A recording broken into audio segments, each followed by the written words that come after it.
caffeine is such a popular topic, right? And we don't want to be, start off this conversation on a downer, but, let's go into caffeine. I mean, how much of a sleep disruptor is caffeine?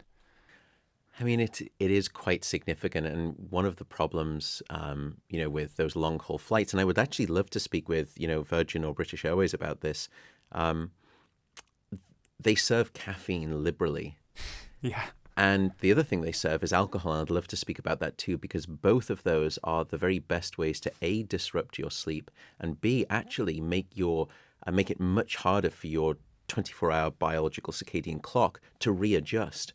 Both of them, those will actually take away those fingers on the wristwatch and sort of or slow the progression down. But caffeine is a misunderstood drug. Certainly, it's a drug, right? You use the term drug, and that's interesting. It is a drug. It's what we call a psychoactive stimulant. Everyone knows that caffeine can help alert you and sort of keep you awake. That's the thing that's most known. Caffeine, if you look at some data, is probably the second most traded commodity on the surface of the planet after oil, which I think says everything about our sleep-deprived state. The other thing about caffeine, however, that most people don't realize is the time that it is in your system. So most drugs have what we call a half-life, the amount of time it takes for half of that drug to be essentially excreted out your system. Caffeine has a half-life of about 6 or 7 hours, and it's a little dependent on what type of gene that you have to sort of metabolize the caffeine, but on average, it's about that. But what's interesting is that caffeine has a quarter life of about 12 hours. What this means is that if you have a cup of coffee at noon, a quarter of that caffeine is still circulating around your brain at midnight. Wow. So to put that in context, it would be the equivalent of getting into bed, and just before you turn the light out, you swig a quarter of a cup of Starbucks and you hope for a good night of sleep. You would never do that because, but that's exactly, unfortunately, what people do, completely innocently by drinking caffeine, still too late in the afternoon. Yeah, it's a huge problem. I think it's a big problem in society. Another way to quantify this is if you just look, and I've checked out the data from the Financial Times, the number of Starbucks coffee houses that have arisen over the past 30 years is just like an exponential increase. And I think that is an expression of how we're self-medicating our state of sleep deprivation in developed nations. Well, cafe culture is just growing it, exponentially now, right? It's the new, I talk about something, it's almost like a new pub culture. It's cafe culture. Yeah. You hang out with your friends, you meet up, you get your drink. Typically, it'll be a caffeinated drink. Yeah. We've now got school kids. I saw in a local village I was walking through recently, after school, I popped into a cafe to get, I think, a bottle of water. I can't really remember, but I popped in and I saw a group of school kids. They must have been maybe 13 or 14 after school. They're sitting in the cafe with their caffeinated drinks, doing their homework together, catching up, or whatever. I thought, wow, this has become endemic in society now. You call it a drug. I agree with you. It is a psychoactive substance that we use liberally. We let our children have it. We're not even, we often don't think about the implications of that. And so many patients of mine tell me that, Dr. Chachi, I know, if caffeine can be a problem for some people, I'm not one of those. Caffeine is fine for me. But more often than not, when they either reduce their intake or cut it out completely, the sleep quality goes up. Yeah. And Sachin Panda, Professor Panda, who, I know very well, you both sort of follow each other's research. He was on the podcast a few weeks ago, and he was saying routinely every year he will have a bit of a detox from caffeine. He'll go off caffeine. And he says, when I do that, I have a headache for a few days, but my sleep always improves. I've got more energy. And my productivity dramatically increases. And I think that says it all, really. It does. And, a number of points that you made that I'd love to circle back around to. Firstly, caffeine is the only psychoactive stimulant that we do give to our children readily, which, is, I think, a concern. And I'm not trying to be sort of, finger pointing or finger wagging. Again, I think it's just that parents probably don't understand the impact of caffeine in that regard. I think the second point comes on to your comment of some people say, look, I'm one of those people who can drink a cup of coffee in the evening, have an espresso after dinner, and I fall asleep fine and I stay asleep. Now, even if that's true, there was an alarming study that was done where they gave people just one single cup of coffee, a dose of 200 milligrams of caffeine, standard cup of coffee. And then they measured the quality of their deep sleep by tracking these big, powerful brain waves, these glorious, beautiful deep brain waves that bathe all of our brain during deep sleep at night, and it helps also restore the body. And what they found was that just one dose of caffeine in the evening decreased the amount of deep sleep by 20%. Now, you would have to normally age by about 15 years to produce that type of a deficit in your deep sleep, or you can do it every single night by having a cup of coffee. And what's interesting is that those people will wake up the next morning. They won't remember waking up because they may not have woken up, but the quality of their deep sleep was so poor that they will still then feel unrestored and unrefreshed by their sleep. I need more caffeine. And so here is the irony that now they're starting to reach for 2 cups of coffee rather than one, and so develops this dependency cycle, this sort of addiction spiral, as it were. So I think people are perhaps unaware of the true impact of caffeine, how long it sticks around within your system, and even if you feel that you're immune to that evening cup of coffee, how it will still impact your sleep, even though consciously you know nothing about it. Well, I think, you raised a really important point there, Matthew, about, knowledge and awareness. None of us are pointing fingers. I understand caffeine is everywhere. I probably used to overdrink caffeine, and I've altered my behavior as I've learned more and more about the research.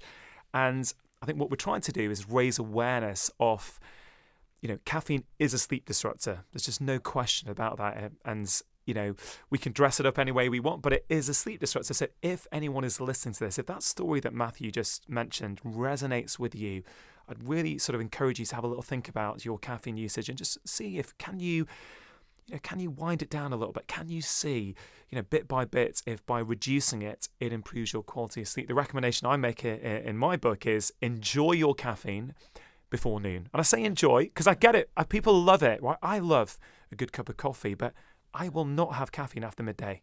Yeah, and I've now actually done what Sachin has done. I routinely go through sort of a caffeine detox. And right now I'm caffeine free.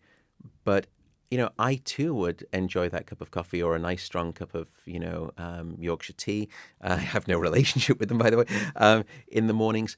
And I also love the coffee culture as well. I go out with friends and we grab coffee all the time. And I love that. And I want people to embrace it because I think it's fantastic that there's a social movement sort of circulating around that.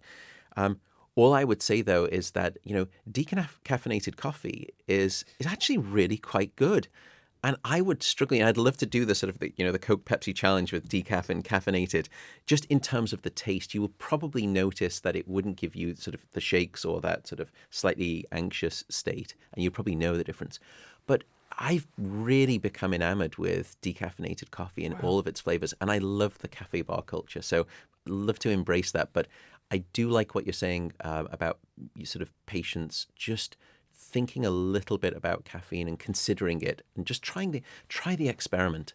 Sort of set yourself the task, give it a go, and see if it works for you. Yeah, I remember about a month after my book came out, someone tweeted me and said, I never ever thought that caffeine was a problem for me, but I've read your book, I've taken your recommendation, I now only have 2 cups of coffee and I have it before noon, and I've never slept this well in over 30 years. And it's just incredible how such a common thing that people are doing day to day may be impacting our sleep. And I think you make a really good point that it's like a self-fulfilling prophecy. The more caffeine you drink, the more you need, the more dependent you become, the less good your sleep is. And it just continues. I think we also have to highlight, we're talking about coffee, but I think tea would be similar because it contains caffeine. Green tea, a herbal tea that often people switch to when they're not having tea or coffee, is also a highly caffeinated drink, so may affect you. You mentioned decaf coffee. I've read some reports are saying that decaf coffee does contain some caffeine. Do you know much about that? So decaffeinated coffee is not no caffeinated coffee. So you do have to be, somewhat mindful of that. And they looked, and you can sort of search around on the internet. There's some good sites that will describe exactly how much. Some brands have very little caffeine at all. Other brands, however, I was surprised to find can have up to 20% caffeine in. So you have 5 cups of those, and you're well on your way to a standard cup of coffee. So you do have to be a little bit careful. But it's certainly a good way if you're thinking about trying to come off caffeine to sort of psychologically still treat yourself with that Exactly. pleasure. And it tastes great, right? Yeah, it does. It really, it's not too bad. So caffeine is something that a lot of us do in the morning. We're also going to talk a little bit later about alcohol, which is something that people often use in the early evening or late evening to help them unwind for bed. But before we go deep into alcohol, because I think that's something that people are incredibly fascinated about, because I think that whole term of a nightcap, people, it's there in our vernacular now, how it's something that can help you just slip off into sleep. Or can it? We'll find out shortly. But, listeners to my podcast know that I talk about these 4 key pillars of health that I think have the most impact on the way that we feel, but also that we've got some degree of control over. Food and movement, which people have been talking about for years, but also sleep and relaxation. Now, in your book, right at the start, you make a very powerful case why sleep is the foundational pillar of health. I'd love you to talk more about that. Yeah, I used to think that sleep may be the 3rd pillar of good health alongside diet and exercise.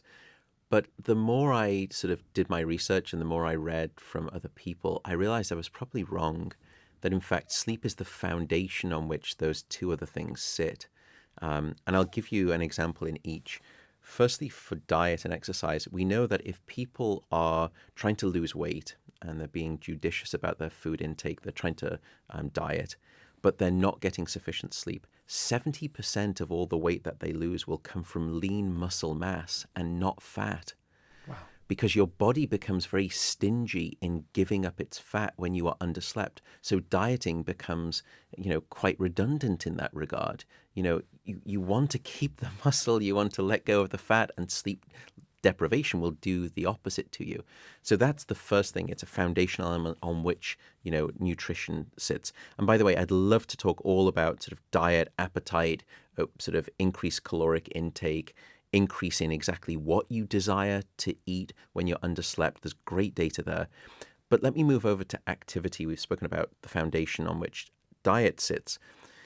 When you are not sleeping sufficient amounts, firstly, the likelihood that you will actually exercise decreases significantly. Your motivation to be physically active drops away.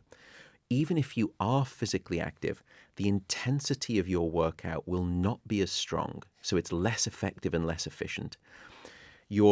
Things like your vertical jump height, your muscle contraction strength, even the exchange of carbon dioxide and oxygen in your respiratory systems, they get worse when you haven't slept. Wow. What's even more frightening, however, is that your risk for injury increases when you are exercising but not well slept. This is incredible. And they did a great study where they looked at some athletes across a season, and then they tracked their sleep. And then they bucketed those athletes into the different amounts of sleep, 9 hours, 8 hours, 7 hours, 6 hours. What they found was a linear relationship between less and less sleep and increasing risk for serious injury during a sports event. So there is yet another demonstration of how even if you're trying to be physically active but not getting sufficient sleep, it can be harmful. The beauty of that part of the relationship, and the same for diet, is that it's bidirectional. That if you actually, improve your sleep, you can improve those 2 things. But conversely, those 2 things will improve sleep. Yeah. So if you start to correct your diet, you start to sleep better. We've already spoken about caffeine. But physical activity is a great way to enhance both the quality and the quantity of your deep sleep. So physical activity, as long as it's not too close to bedtime, if it's too close, your metabolic rate stays too high, your core body temperature stays too high, and that will prevent sleep. I'm seeing that a lot as well, and I've experienced that myself in terms of squash is one of my favourite games. But if I play squash at about 7 or 7:30 p.m., I can't sleep that night. I'm lying in bed at night. I know it's about 5-ish for me, really is the last time I can go on the squash court, have a great workout, have an enjoyable game, and everything seems to have sort of gone back down to normal before I try and sleep at night. And I'm seeing that a lot with patients, which again, if people are after work they're trying to fit their workout in, it becomes challenging because the modern world is making it sometimes quite tricky for us to live in harmony with our natural circadian rhythms. Yeah. But I see that a lot. Working out intensely in the evening is a problem. Have you done research on that in your lab? So we've looked at this with body temperature too, and I understand that people, I still want to celebrate and embrace the idea of people exercising. I think that's critical. And even if it's late into the night, best not to do that. But if you do that, a good way to try and solve the higher core body temperature is to have a bath or a shower right before bed. And a hot bath, right? A hot bath is best, or a hot shower, because what happens is that all of the blood comes to the surface of your skin. You kind of get nice rosy cheeks. And that acts like this huge thermal radiator, taking all of the heat out of the core of your body. And as a consequence, the core body temperature will actually plummet and you will fall asleep easier. That's the reason that it's always easier to fall asleep in a room that's too cold than too hot. Too cold is taking you in the right temperature direction for good sleep. So if you do have to work out at some point late into the night, you can try that trick. But for the most part, try and get your workout in a little bit earlier. It's a great tip, though, for people, because I know there'll be many people listening to this who probably do try and get their workout in the evening. So that's a great little tip that they can put into practice to see if they can, ensure that workout doesn't hinder their ability to get good sleep. As you were talking about vertical jump, and as a sportsman myself, I sort of, this really, gets me excited to think, actually, can you improve your performance by sleeping more? And immediately what came into my head is an interview. I think it was an interview, or maybe I heard this comment. I mean, you may know more about this, but I have heard that Roger Federer may get, I think he's been on record to say he gets 12 hours of sleep a night. I don't know if that's true or not. Have you heard about that at all? Yeah. So he does. He gets about 12 hours of sleep. And if you look at lots of sports athletes, LeBron James, the basketball player, he suggests that he gets somewhere between 10 and 11 hours. He splits that. He has a nap routinely during the day of about an hour and logs about sort of 9 to 10 hours at night. Usain Bolt, he says he never gets anything less than 9 hours. And I believe for one of his world records, he had only been awake for about 35 minutes because he'd taken a nap. Oh, love it. Right before, I think it was an Olympic gold and a world record that he broke. And he had only been awake for about 35 minutes because he'd slept. And, this is what, I do some consulting now for some Premier League football teams as well as NBA, NFL in the United States, because they're starting to realize that sleep is probably the greatest legal performance enhancing drug that you could ever wish for. And it's not just in terms of preparation for exercise, by the way, for which it is spectacular. It's also about recovery.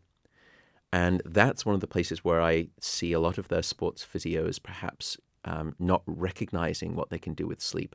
Yeah. They front load it about before the game, which is great.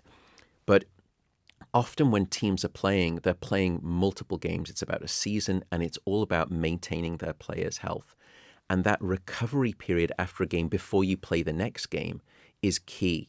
Players will dive into baths of ice to try and reduce swelling and inflammation. Sleep is a critical part of that sports equation. You need sleep on both sides of that. So it's fascinating. I say it just for people who are, really interested in being physically active, maintaining their peak performance. Make sure that you also consider sleep after being physically active as well. When we talk about peak performance, everyone's looking for peak performance these days. Of course, those guys are athletes, right? So their idea of peak performance is probably, when Roger Federer is playing in a Grand Slam tennis match, he wants to be operating at peak performance. But, Joe Public also wants peak performance in their lives. They want to be able to wake up feeling refreshed, maybe get their kids to school without there being a whole load of arguments at home because everyone's underslept and tired. Yeah. They want to get to work and perform well in their job, so they feel that they're contributing to whatever work they're doing. They're operating at a high level. So, some people may think, Roger Federer, LeBron James, yeah, sure, great for those guys, but, I don't need as much sleep as them. So my question would be, what can we learn from those guys then in terms of how they prioritize sleep? How much sleep do we need every day? But also, in episode 14 of this podcast, it was a few episodes ago, I interviewed Nick Littlehales, who for many years has been advising clubs like Manchester United, the England football team, and he talks about this idea of 90-minute sleep cycles. I don't know if you've read his book or you're familiar with Nick's recommendation, but I find it, he talks about this whole idea of 5 90-minute cycles that we need throughout the day. And I know some people found that quite helpful to take the pressure off them at night. So quite a few questions there, Matt, but I wonder if we could try and go into those areas a little bit. Yeah, so right now the recommendation is for most adults, get 7 to 9 hours of sleep. And to get 7 hours of sleep, you probably need at least a 7.5 hour sleep opportunity. I think that's what many people miss in recommendations from sort of experts. They say, get your 7 hours of sleep. So people think that means, well, if I go to bed at, 11 p.m. and I wake up at 6 a.m., then I've got my 7 hours of sleep. That's not true. You probably will have only logged about sort of 6 hours and 40 minutes, and that's not enough. So you need to think about the sleep opportunity time as being probably around about 8 hours optimally. What we also know is that once you get below 7, we can start to measure objective impairments in your body and in your brain as well. The problem is that most people don't realize that they're sleep deprived when they're sleep deprived. This is a big problem with sleep loss. And, the analogy, I guess, would be a drunk driver at a bar. They've had a couple of pints, maybe a few shots, and they pick up their car keys and they say to you, look, I'm fine to drive home. Yeah. And you say, no, I know that you think you're fine to drive home, but trust me, you're not. You are objectively, you're impaired. It's the same way with a lack of sleep, that our subjective sense is a miserable predictor of objectively how well we're doing with a lack of sleep. And I think that's one of the issues that I try to sort of help dismiss in terms of a notion. I think the other thing that's problematic too about getting too little sleep is that your baseline level of how you think your health and your wellness is just becomes chronically low, and you accept that as if that's just where I am in life. This is just me. This is as good as it can be. And people don't realize that if you're to change something like sleep or stress or diet or physical activity, there's actually a better form of you waiting on the other side of those things. Absolutely. It just requires perhaps, some knowledge and an invitation to go there. Matthew, I call this podcast Feel Better, Live More for a reason. And it really just echoes what you just said then. When we feel better by, prioritizing sleep, by, looking at these other pillars that I talk about, we get more out of life. We're a better version of ourselves. We have better relationships. We have much deeper, more meaningful interactions with the world around us when we're feeling better. And I guess you would argue that when we sleep better, we live more. We do. I mean, firstly, that data is very clear that if you look across epidemiological studies, millions of individuals in these studies, a very simple truth comes out, which is that the shorter your sleep, the shorter your life. That short sleep predicts all-cause mortality. Wow. And so, I think we just need to stop and just let that sink in for a minute. Depriving ourselves from sleep will shorten our life. Yeah. Yeah. I mean, that's the powerful data that, the global sleep loss epidemic that is underway right now, which I believe is probably one of the greatest public health challenges that we now face in the 21st century, it is a slow form of self-euthanasia. It's a very powerful statement, one that I absolutely would agree with. Have we, as a society, I don't know if over-prioritize is the right word, but let's go with over-prioritize. Have we put too much focus on the right food and the right physical activity at the expense of sleep? Yeah, it's a great question. I've thought about this a lot. I don't think we've done it at the expense of sleep, perhaps, but I do resonate with your comment that I think sleep has perhaps been the neglected stepsister in the health conversation of today. And I think it's been left out in the cold. There's probably a number of reasons for that. The first is just because scientists like me are to blame. What I mean is that we have not adequately communicated to the public or to medicine or to healthcare professionals in general how critical the importance and necessity of sleep is. And I liken where we are with sleep with where we were for smoking 50 years ago.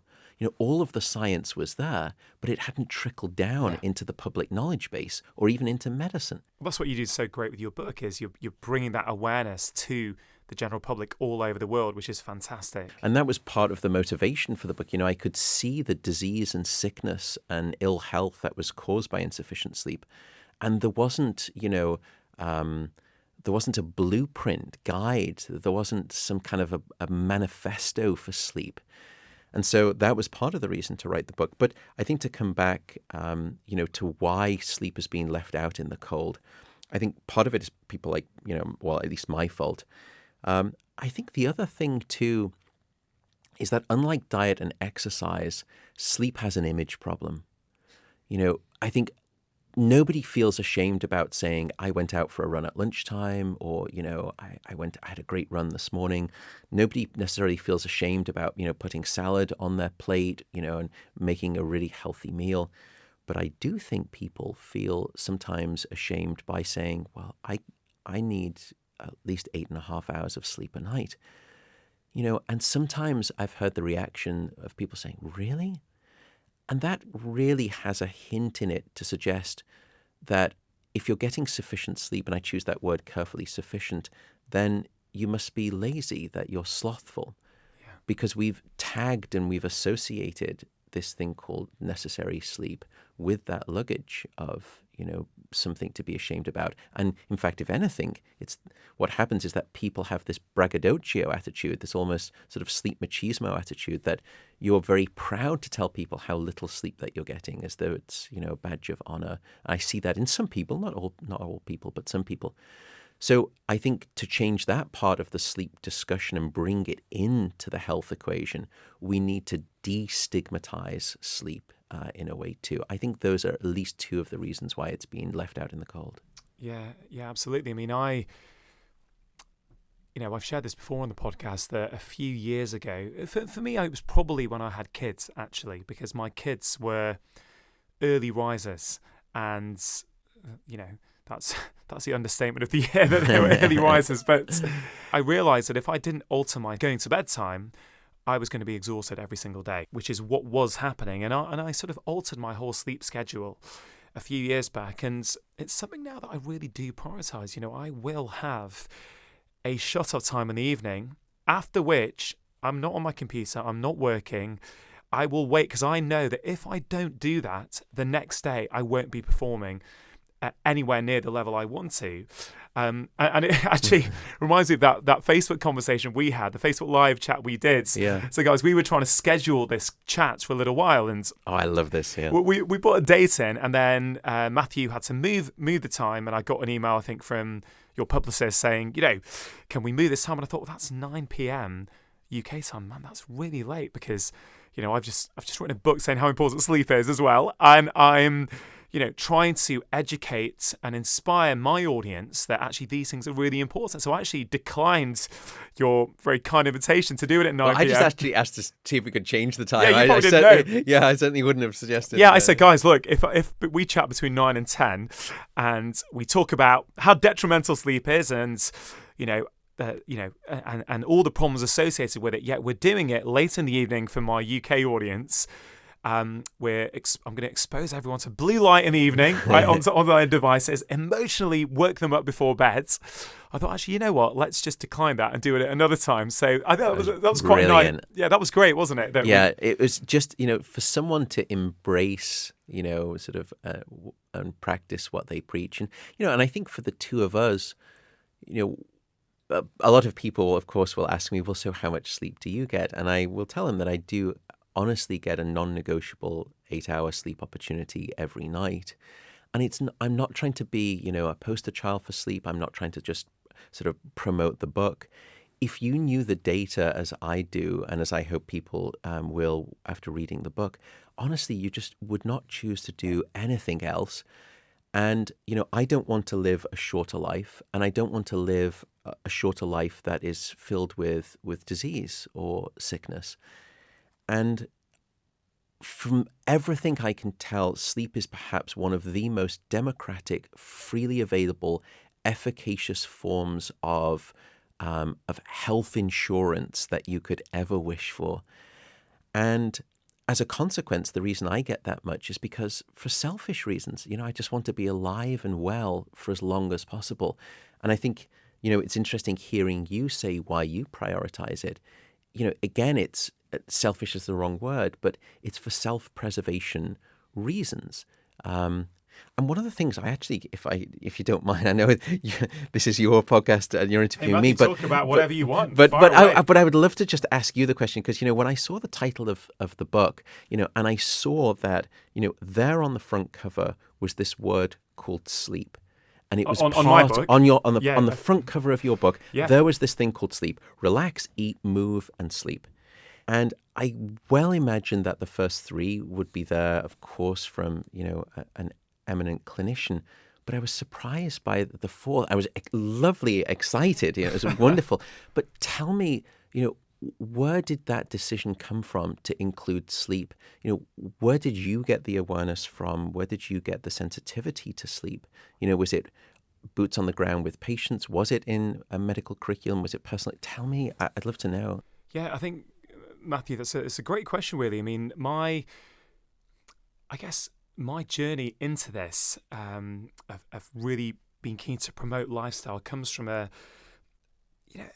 real feeling that in medicine we've lost our way a little bit. Now, I'm not putting blame on anyone, but I sort of feel that the medical system is set up around acute diseases, acute problems that respond very well to our magic bullet pharmaceutical interventions.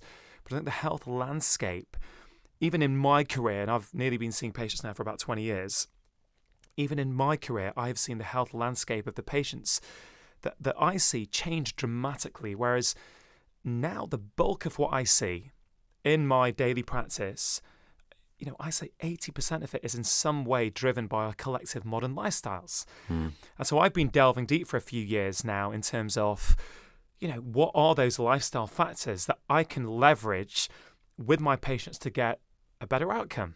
And of course, when I first started going on this journey, it was all about food, right? It's like, okay, it's all about diet. And if we were having this chat 5 or 6 years ago, I would be saying, most of what happens to us, most of our health determinant is basically foods. But I disagree now, because I think when you know the science, when you have seen the science, as you detail so beautifully in your book, the case is compelling. You can't really ignore sleep. So I'm a doctor who wants to get my patients better, like every other doctor. I want to do this in as harmless a way as possible. And I also get very tired of suppressing downstream symptoms. So I want to go upstream as far as possible to see what lever can I turn that's going to have all these downstream consequences. And food is one of those things that, food isn't just calories, it's not just fat and carbs, it's information. It changes our genetic expression. So it's information for the body. In a similar way, physical activity can change hormones, can change genetic expression, all these kind of things. And, so obviously that's food, that's movement. Relaxation is a whole piece about stress, which, some research is showing that up to 90% of what we see in primary care may have stress as a factor, which is incredible. But I always felt I was missing one piece off the puzzle. And, I would see, like if we take autoimmune disease as an example, when I see my patients, I often do what's called a timeline. And I look, I say, okay, you've got symptoms here today, but let's look at your whole life. Let's see what's been happening sequentially. Because I don't think a lot of these chronic conditions just happen overnight. There's been a build-up for a period of time, for a period of years. And I would often see with autoimmune conditions that, just a few months, sometimes just 1 month before the onset of symptoms, I would see I would often see a really stressful episode happen that would reduce the quality of people's sleep, and then I see symptoms come on. Yeah. Now, as a doctor, I always want to learn from my patients. So, your question is, where does this come from? Well, primarily it's come from listening to my patients and listening to the stories that they tell me. Because, you're, one of the world's eminent researchers in sleep. I love research, but I also love real life, what happens at the coalface when I'm seeing patients? What did they tell me is working? What did they tell me they're struggling with? That also influences a lot of my recommendations as well as the science. If you can marry those two together, I think that's when we can make a real difference with people. And I also went to a conference in San Diego about 2 years ago, and the whole conference was on sleep and relaxation and rest. And I think it was Phyllis Zay. Do you know Phyllis? Phyllis Z. Yeah. Phyllis Z. Yeah. She gave a couple of keynotes there.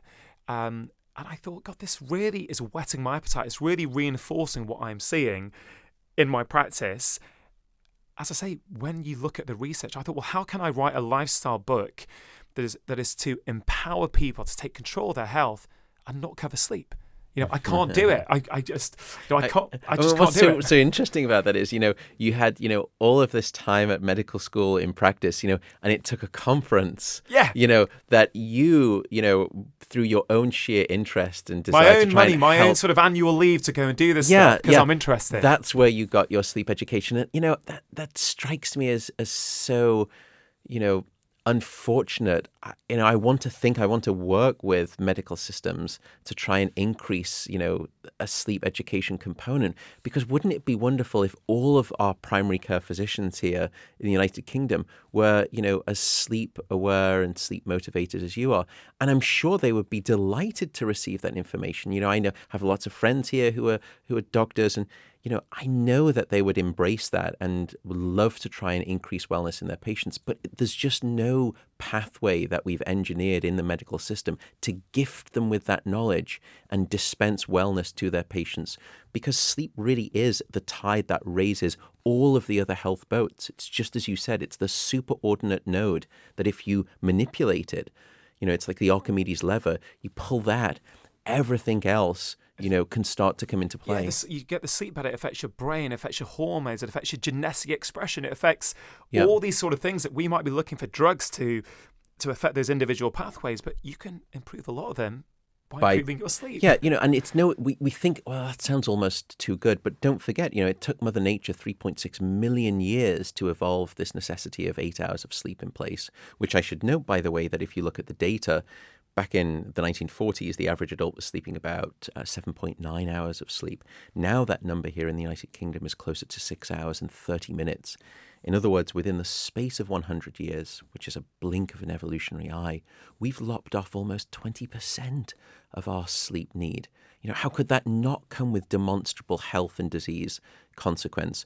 To make sure you're taking action after watching this video, I've created a free breathing guide that's going to help you reduce stress, calm your mind, and boost your energy. In this guide, I share with you 6 really simple breathing practices that work immediately. Even just 1 minute a day will start to make a big difference. To receive your free guide, all you have to do is click on the link in the description box below. So I think, there's that component there, but I love what you were saying that, in medicine, we're often, or even in research and pharmaceuticals, we're often trying to sort of manipulate one pathway in one area of the metabolic system, or one aspect of the immune system, or one feature of the cardiovascular system. And, sleep affects all of those. And we can, I'll give you an example. Firstly, we know that if you get a patient and you have them sleeping just 6 hours for 1 week, this is someone, let's say, who is healthy.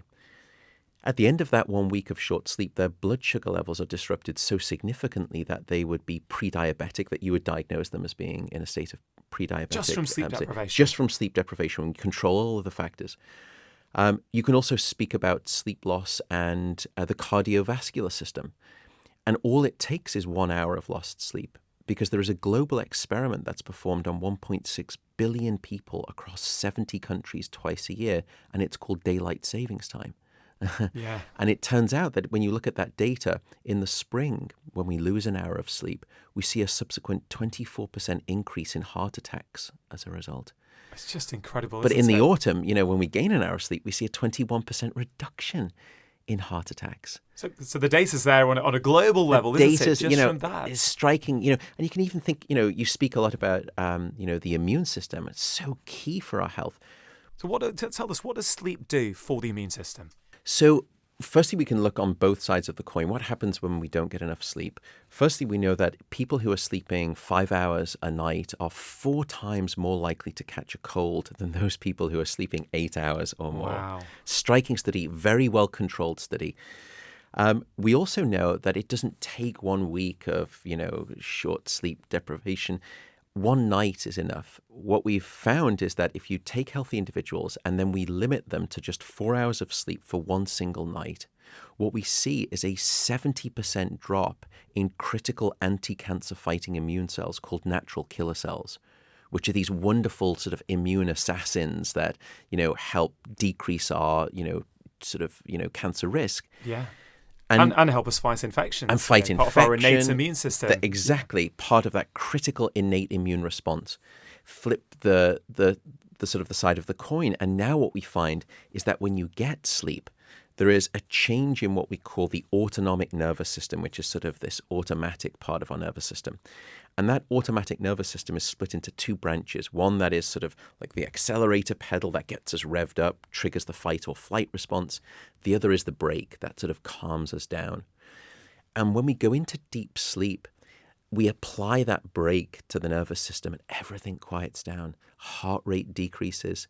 Deep sleep is the most wonderful form of natural blood pressure medication that you could ever wish for. Yeah. But one of the other things is that we see as that nervous system quiets down, levels of things like cortisol drop down, that stress-related chemical. And it's during that time that the body goes into an immune stimulation mode. And it's where essentially you're going to restock the armament of your immune army so that when you wake up the next day, you can battle and fight infection. What's also fascinating, and I love this data, and this tells you just how critical sleep is to a fighting for our health. If you look at people who become infected, or you actually infect them in the experimental laboratory, let's say with sort of a cold vaccine, or you immediately trigger increased sleepiness and increased amounts of deep sleep. And it turns out that the infection indicates to the immune system that you're under attack, and the immune system will actually signal to the sleep system within the brain, we need more sleep. Sleep is the best battle force that we have right now to combat this assault. And so that's why when you're sick, all you tend to want to do is just curl up in bed and go to sleep. The reason is because your body is trying to sleep you well. It's an appropriate response to what's going on, right? Exactly. So bodies are pretty clever, right? They are remarkably clever. Again, Mother Nature has figured this out. And so she brings up this thing called sleep, which I would argue is probably like the Swiss Army knife of health. Whatever ailment you are facing, it is more than likely that sleep has a tool in the box to try and help fight it. That's so key. Whatever ailment you're facing, guys, if you listen to this, whatever you're suffering from, whether it's a lack of energy on a day-to-day basis, or whether it's that you're worried about your risk of developing a chronic disease such as type 2 diabetes or heart problems as you get older, what Matthew is saying, what Professor Walker is saying is that sleep, improving your quality of sleep, is going to help you with all these different facets. It's going to help reduce your risk. It's going to help increase your energy. It's also going to reduce your risk of actually getting disease in the future, which is just absolutely incredible. I mean, we are going to move on to tips, because I know many of you will be thinking, okay, this is all great. I'm sort of hearing about all these things that sleep does, but how do I get more? So we're going to come to that shortly. But there's so much I want to talk to you about, Matthew. I mean, I think we could easily make this like a full day podcast. I'm that fascinated in this. I would love to return at some point, should you wish me to. Yeah, well, 100%. But I think, what you said about medical school training, I think it's very important, because pretty much everything that I put in here, and then the last quarter of the book is on sleep. I'm not convinced that any of that came from my medical school training. So that was all self-taught from, spending hours on PubMed, reading research, going to conferences, trying to learn more, because I wanted to help my patients more. And I thought, I need to know more about this so I can actually do my patients, and give them a better service. So you're saying that, maybe medical students may get maybe 2 hours or so, and you'd love to sort of try and help that and get maybe a sleep curriculum into medical schools. And Yeah.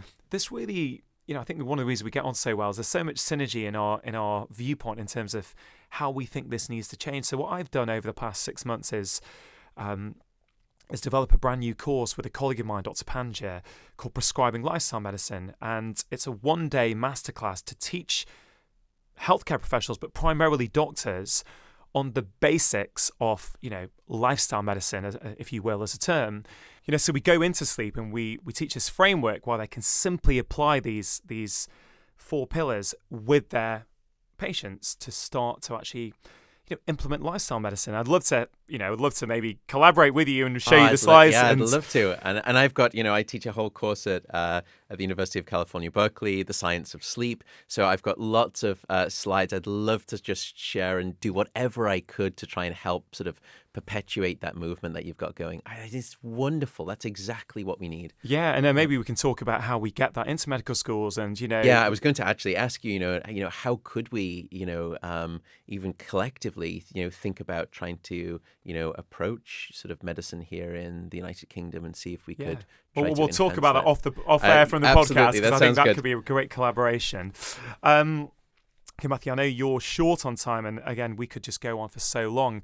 I was going to ask you about sleep and stress, but I think, guys, for those of you listening to this, I cover that in quite a bit of detail, I think, with you on my chat that's on my Facebook page, which is facebook.com/Dr. Chatterjee.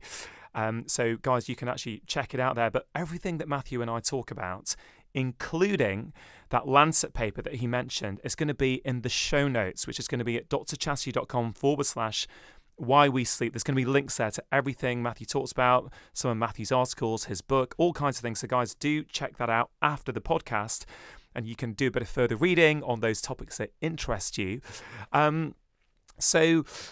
Where to go to next? I mean, one thing that we do talk about on that course, and I think we've not spoken about this yet, is about sleep and its role in mental health. And, what's interesting, you mentioned bi-directional relationships before, and how a lack of sleep can increase our risk of problems, but also sleep can be a treatment as well for various things. And I wonder if you could talk about that in relation to mental health problems such as anxiety and depression, and maybe from then just move briefly onto Alzheimer's if possible. Yeah. So we've done a lot of work in this area of sort of sleep and mental health. I think the first point to note is that we have not been able to discover a single psychiatric condition in which sleep is normal. Wow. And I think sleep has a profound story to tell in our understanding, in our treatment, maybe even ultimately at some point our prevention of grave mental illness. And I don't say that flippantly. Firstly, we've done some work where you can take healthy individuals and you can deprive them of sleep for a single night. And then you place them inside an MRI scanner and you look at how their brain has changed. And what we find is that these deep emotional brain centers erupt when you're sleep deprived. You become a lot more emotionally reactive, impulsive. There's a deep brain center called the amygdala, which is one of the centerpiece regions for the generation of strong emotions. That part of the brain is up to 60% more reactive when you're sleep deprived relative to when you've had a good, solid night of sleep. And we've also found That's a huge amount. It's a 60%. It's very difficult to usually see that type of a change in the brain without some kind of pathology or drug. And I think sleep deprivation will do it. On an intuitive level, most people recognize that when they haven't slept well, they're just a little bit more reacted to things. That email from their boss, for example, can be easily misinterpreted. Are they annoyed at me? Are they, you suddenly start to see things that aren't there. And I've just, as I mentioned this before, I've just completed my second book called The Stress Solution, which is going to come out in January. And I cover a little bit of this that you're talking about in that to really try and show people that, lack of sleep is a stress on our body. And 60%, that's incredible. Change in the brain, yeah. And I think it really comes, you're absolutely right.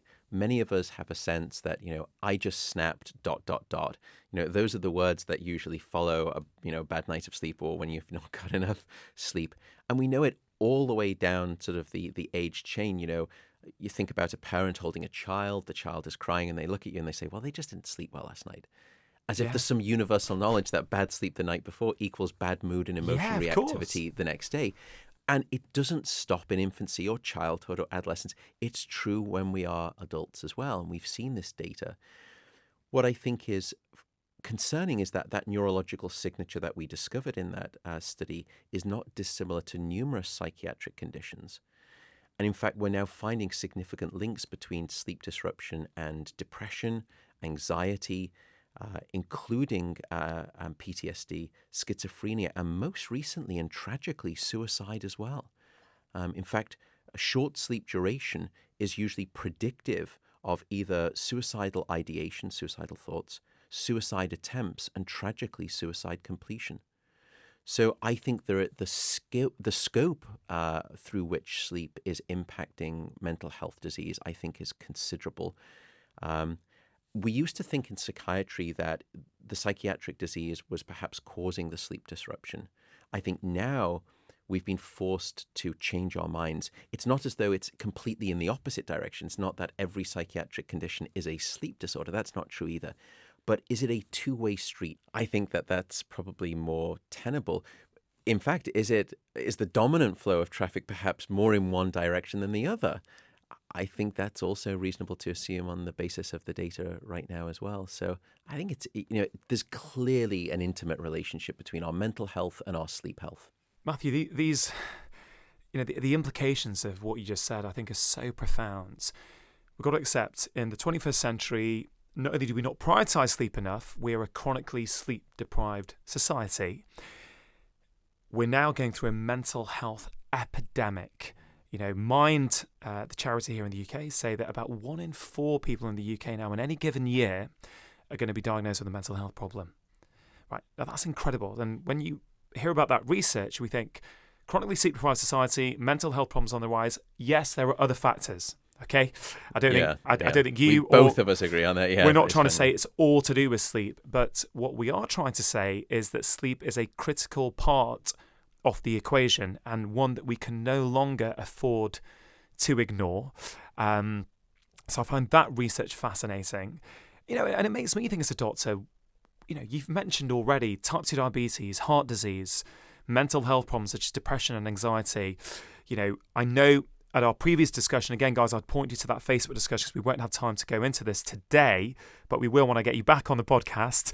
On our Facebook discussion, we did go into Alzheimer's and how, sleep deprivation you feel may be causative now or one of the causative factors that causes Alzheimer's disease. That's right. I'm thinking, well, I often say this when I'm teaching doctors, why are we not bringing up sleep quality with pretty much every single patient that walks in through our door?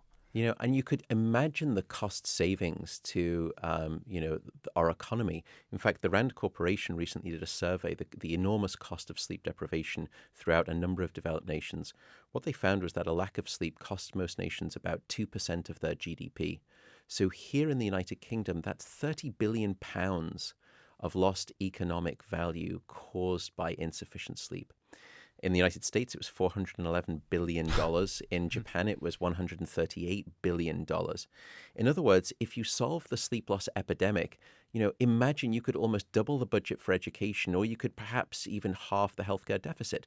Theresa May just this week, as we're speaking here, the Prime Minister of the United Kingdom, described a £20 billion injection of funds into the national healthcare system. And there's uproar about where that money is going to come from. Sure. Well, if we just simply prioritized and solved the sleep epidemic, the sleep loss epidemic, we could cover that and still have £10 billion left over. Yeah, I know, and this podcast doesn't sound to be too political, but I would say that I find a lot of the messaging around the NHS in public very short-sighted. It's about pumping more money in to fix downstream issues, whereas we've got to look at prioritizing sleep as a society, whether it's the lighting that's used in hospitals when patients are trying to recover from illness, which isn't very helpful a lot of the time, whether it's teaching our children about it and encouraging good habits, at school, but also as parents with our kids, really ingraining. And I think, we've not really got into technology today and how the overuse of technology can potentially be problematic for sleep. I agree. Sleep, it's such a simple lever to turn. It's also, we'll come into tips in just a second, but So many health inequalities are there from people from different socioeconomic groups. We know in the UK that, you can have as much of a 10-year difference in your life expectancy depending on where you live. One thing I like about a focus on sleep, and I appreciate that there are many pressures in deprived communities, financial stresses, maybe a lot of shift work, maybe working multiple jobs. That's So right. I absolutely understand and recognise that there are significant issues that we have to overcome.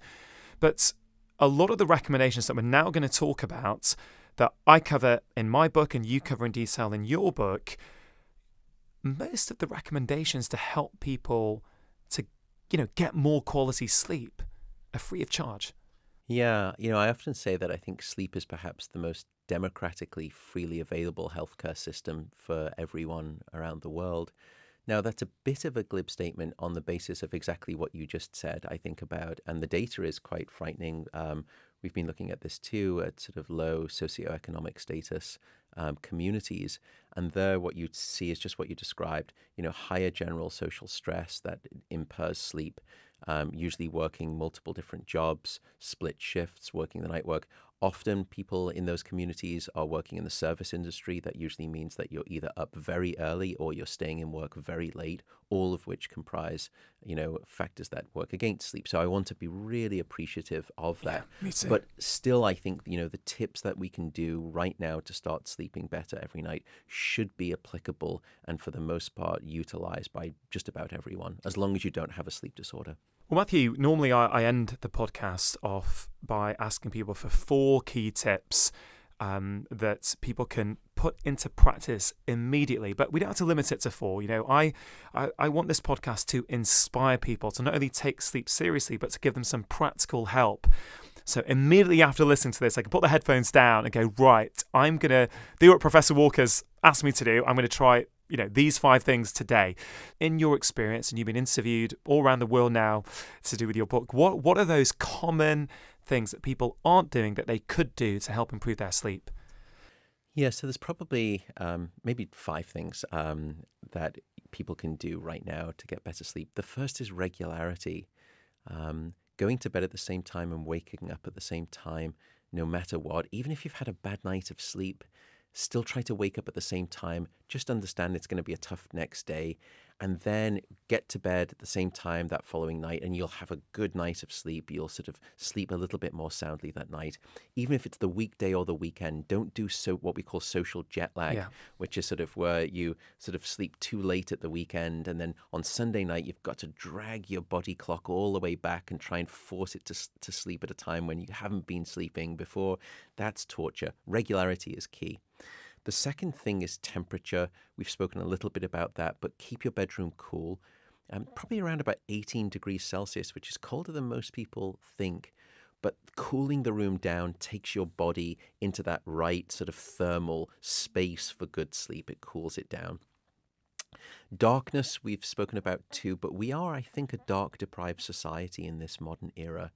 And you need darkness at night to allow the release of a hormone called melatonin, which helps time the healthy onset of your sleep. So yes, it's to do with blue light sort of emitting devices, screens, phones. Those are things that you should try and stay away from in the last hour before bed. But it's not just that. It's also overhead lighting. We don't need to be bathed in electric light all night. In the last hour before bed, just try turning half of the lights off in your flat or in your home. You'd be surprised at how soporific and sleepy you become when you're shrouded in darkness. So that's the third thing. The fourth thing is, I would say, walk it out. And what I mean by that is, don't stay in bed if you've been awake for 20 or 25 minutes, either trying to fall asleep or you've woken up and you're trying to get back to sleep. The reason is because your brain is this wonderfully associative device, and it will start to very quickly learn that being in bed is about being awake rather than asleep. So what you need to do is, after about 25 minutes, just relax, understand that sleep is not quite here yet, go to a different room, in dim light, read a book or listen to a podcast, but don't check email, don't eat because it trains your brain to expect that in the middle of the night.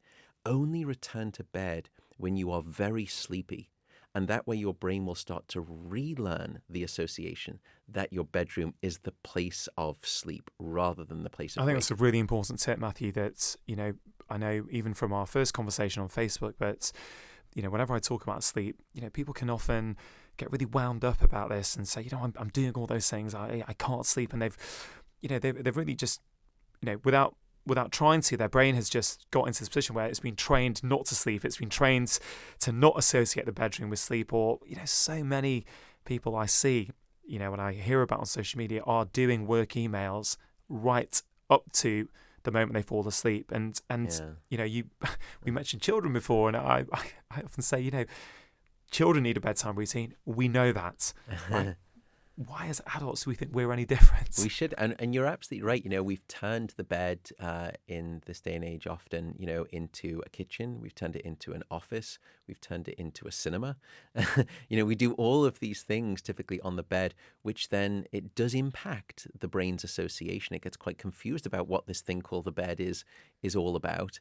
So I think that's a very helpful tip. And try not to get too anxious if you're sort of falling asleep. I know that probably a lot of what I've been telling people will make you feel anxious if you're not being able to get the sleep that you need. But try not to worry about it. Everyone has a bad night of sleep. Just get up, understand that you're going to be awake for a little bit longer, and then go back to bed, and you will start to relearn that association. And in fact, a lot of people and patients will say to me, well, I've been falling asleep on the settee watching television. And then I get into bed and I'm wide awake and I don't know why. And again, it's because of this association that you've learned with the bed. The final two things, one of which we've mentioned, is what you intake into your body, caffeine and alcohol. We've spoken about caffeine, but I'll speak about alcohol quickly.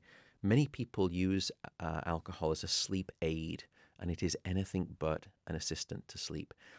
Alcohol is a class of drugs that we call the sedatives, and sedation is not sleep. Unfortunately, it's very, sedation is not sleep. It's I love very it. different. So what you're doing when you have a nightcap or you use alcohol to try and get to sleep, and many people do, understandably so, they mistake one for the other. You're just knocking your cortex out. You're not in natural sleep. The two other problems with alcohol and sleep: firstly, alcohol will fragment your sleep. So if I were to record someone's sleep in the laboratory after they've had a couple of drinks, their sleep is littered with all of these awakenings throughout the night. Now, you tend not to remember waking up, but the next day you feel, again, unrefreshed. You don't feel sort of bright and alert or restored by your sleep. But you don't remember waking up, so you don't link it to the alcohol. But alcohol is bad at fragmenting your sleep, produces poor quality. The final thing alcohol is good at doing is blocking your dream sleep or your REM sleep. And we know, to come back to our conversation, REM sleep is critical for emotional first aid. REM sleep provides overnight therapy. It's a form of emotional convalescence, and alcohol will block that REM sleep quite viciously. So those would be the 5 tips, I think, for better sleep. Yeah, Matthew, thanks. I love that. Just to say on alcohol, is it dose dependent? So, for example, some people say, well, I'm okay with 1 glass of wine, but 2 or 3 glasses is going to fragment my sleep. Can you comment on the dosage there, or would you advise people who are struggling with sleep to knock it on its head, basically? I know, and it's so hard for me to answer this, and this is one of the many reasons why I'm such a deeply unpopular person. But I don't think that's fair to say. But Firstly, I don't want to sound puritanical. Life is to be lived to a degree. And all of these things that we're discussing, we're trying to speak about the extremes. But I also want to empower people with the knowledge. I'm not here to tell you necessarily what you should or you shouldn't do. I just want to give you the scientific facts, and then you can make the choice. I would say, unfortunately, that even just 1 glass of alcohol in the evening, we can see that, we can measure that. You can measure that in your lab. You can see that you're not getting the same deep level of restorative sleep, even with 1 drink. Even with 1 drink. So I know it's hard, but now, everyone, should, have a social life and sort of, enjoy a drink now and again. I think the best advice would be this: if you're going to bed feeling tipsy, you probably have had too much alcohol in terms of sleep impairment. Well, I think, I so resonate with it, with so much of what you've just said, which is, this podcast, what I do, what you do, it's not about telling people what to do. I've got no interest of telling someone what they should do. I have no right to tell someone what they should do with their lives. what I think we're trying to do is to educate people, inspire them, empower them to understand what lifestyle choices they're making and how that could impact their health. And I always draw the analogy with going out, having a few drinks with your mates on a Friday night. People know intuitively that if I go out for a drink on a Friday night and have 3 or 4 pints, let's say, you know what, my Saturday morning might be a bit of a write-off. I may not be functioning as well as I might want to. But you're going into that with that knowledge. You're saying, you know, I know the effect alcohol has on me, but I'm going to get so much enjoyment out of my night out tonight that I'm willing to put up with the consequences. What I think we're both trying to say is, guys, we just want to empower you. We want to help you understand the impact that caffeine might be having on your sleep, that alcohol might be having on your sleep, that the fact that you're on your work emails before you go to bed might be having on your sleep. Do with that information what you will. You know, that's how I would put it. I so agree, because I think, a lot of, what you speak about in your book, which is, far more wide ranging than mine, because I just take one of the things, you go after 4 of the key pillars, which is so much more impressive. I think it says so much about the difference between me and you, Rangan. But well, no, you're a researcher. I'm a clinician, right? There's a big difference, right? There is, but I still think it's a heroic thing. But what I would say, I think, is that, yes, a lot of people are aware of some of these things, like it's good to be physically active, I should try and stay away from drinking too much alcohol. But I also think that there's a lot of what we discuss, I hope in both books, that is perhaps knowledge that people aren't aware of. Yeah. And if only that they were aware of it, they would actually want to do something different. That's the sort of the case that I'm really passionate about, is that people, as long as you know the information and you choose to do otherwise, no problem at all. A lot of people just are either misinformed or entirely, when it comes to sleep, uninformed. That's the goal. That is the goal, and it's really about, it's that empowerment piece. And this is one thing I just want to end on, is just to say, guys, look, it may not be that you can just change one thing and suddenly have a great night's sleep. You might have to change 3 or 4 things together. That's certainly my experience. It's like, Matthew, you're a researcher, so a lot, you'll do research on showing what caffeine does, on showing what alcohol does. But I would say, as a clinician, use that research, but maybe you might have to try a few things. Like you might try, for example, 1 week with no caffeine and no alcohol and see how you sleep, because then you can be empowered to decide what are you going to do after that. Are you going to go back? Or maybe then, I always try and get people sleeping as well as they've ever slept.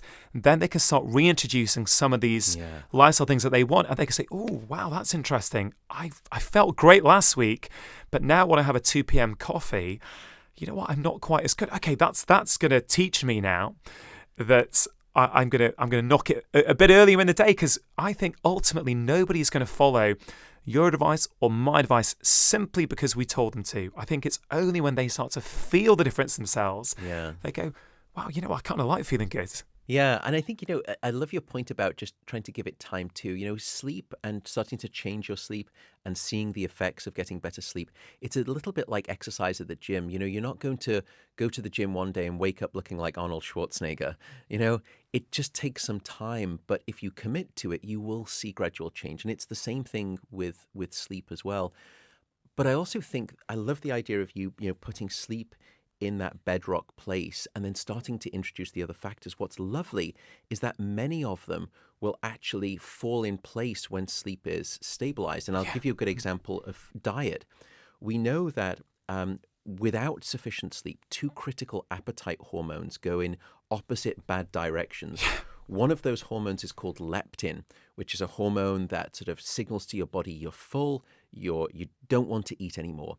The other hormone is called ghrelin, which does the opposite. It says you're not satisfied with your food, you want to eat more. And despite leptin and ghrelin sounding like 2 hobbits, they are actually real hormones. What's interesting is that when you sleep deprive people, or even just limit them to maybe just like 5 or 6 hours of sleep for a week, levels of leptin, which say you're full, don't eat more, they drop down. Levels of ghrelin that ramp up your hunger and say, I've just eaten a big meal, but I'm not satisfied, I want to eat more. That hormone skyrockets when you're underslept. So no wonder people who are sleeping just 5 to 6 hours a night will actually eat on average somewhere between 200 to 300 extra calories every single day. Yeah, it's So you can solve sleep, and you will actually start to not want to eat as much. yeah, and this is why a part of weight loss is to sleep better. It's Yeah. a critical factor, and I think next time I get you on, Matthew, we'll probably go into detail on that. We'll probably go into detail on Alzheimer's and maybe even things like menopausal symptoms and hormonal symptoms that I also see sleep deprivation playing a huge role in. I know you're on a really busy schedule. That's what happens when you have such a popular international best-selling book. Well, and you know all about that too. So. Well, guys, I'd highly encourage you to pick up Matthew's book, Why We Sleep. It's absolutely brilliant. It's got pretty much everything you've ever wanted to know about sleep. I think you'll probably find in that book. I look forward to when you release a later edition, when you've got newer research coming out in the future at some points. But Matthew, one question I like to ask my guests who are, leading researchers in the field is, as you became more and more aware of all this sleep research, what was the biggest thing in your own lifestyle that you changed on the back of your research? I think it was probably caffeine. I think just seeing the data and then doing those types of studies ourselves, and particularly the finding that we discussed were even if you're asleep, the quality of that sleep is just not as deep. That really got me concerned, and that's when I really started to pay attention to my caffeine content. And are you teetotal now with caffeine, or are you? So right now, yeah, I am. I drink decaffeinated tea and I drink decaffeinated coffee. I sometimes, I've ebbed and flowed between sort of having coffee in the morning because I do feel it's alerting benefits, but we didn't necessarily evolve to be medicated with caffeine. And I think anyone who's, drinking caffeine at 11 a.m., which on the basis of your circadian rhythm, if you listen to the wonderful podcast with Sachin Panda that you did, your peak of your circadian rhythm is right around sort of the 11 o'clock period. That's when it should be almost impossible for you to fall asleep. But yet, I sometimes look around on an airplane when I'm leaving and people, half the plane is asleep at 11 o'clock. Yeah. And if you're self-medicating your sleep deprivation at 11 a.m. with caffeine, it usually means that you're perhaps just not getting enough sleep. And that's probably been one of the greatest, I think, influential factors. That and the impact on my productivity, I think that was the most underrated. And it actually forced me to start doing a lot of research on sleep loss and productivity that maybe on a second podcast we can talk about. We can get into, yeah. But, my ability to maintain focus and produce high quality output work is dramatically dependent on the sleep that I've been having at night. Over dinner, you said to me that for a lot of people, their friends are getting in the way of them being healthy. They've either got to choose their friends or their health. Yeah. What do you mean by that? Yeah, so, we've been running group medicine for the last 2 years, all online. So getting groups of people together and taking them through a lifestyle enhancement process.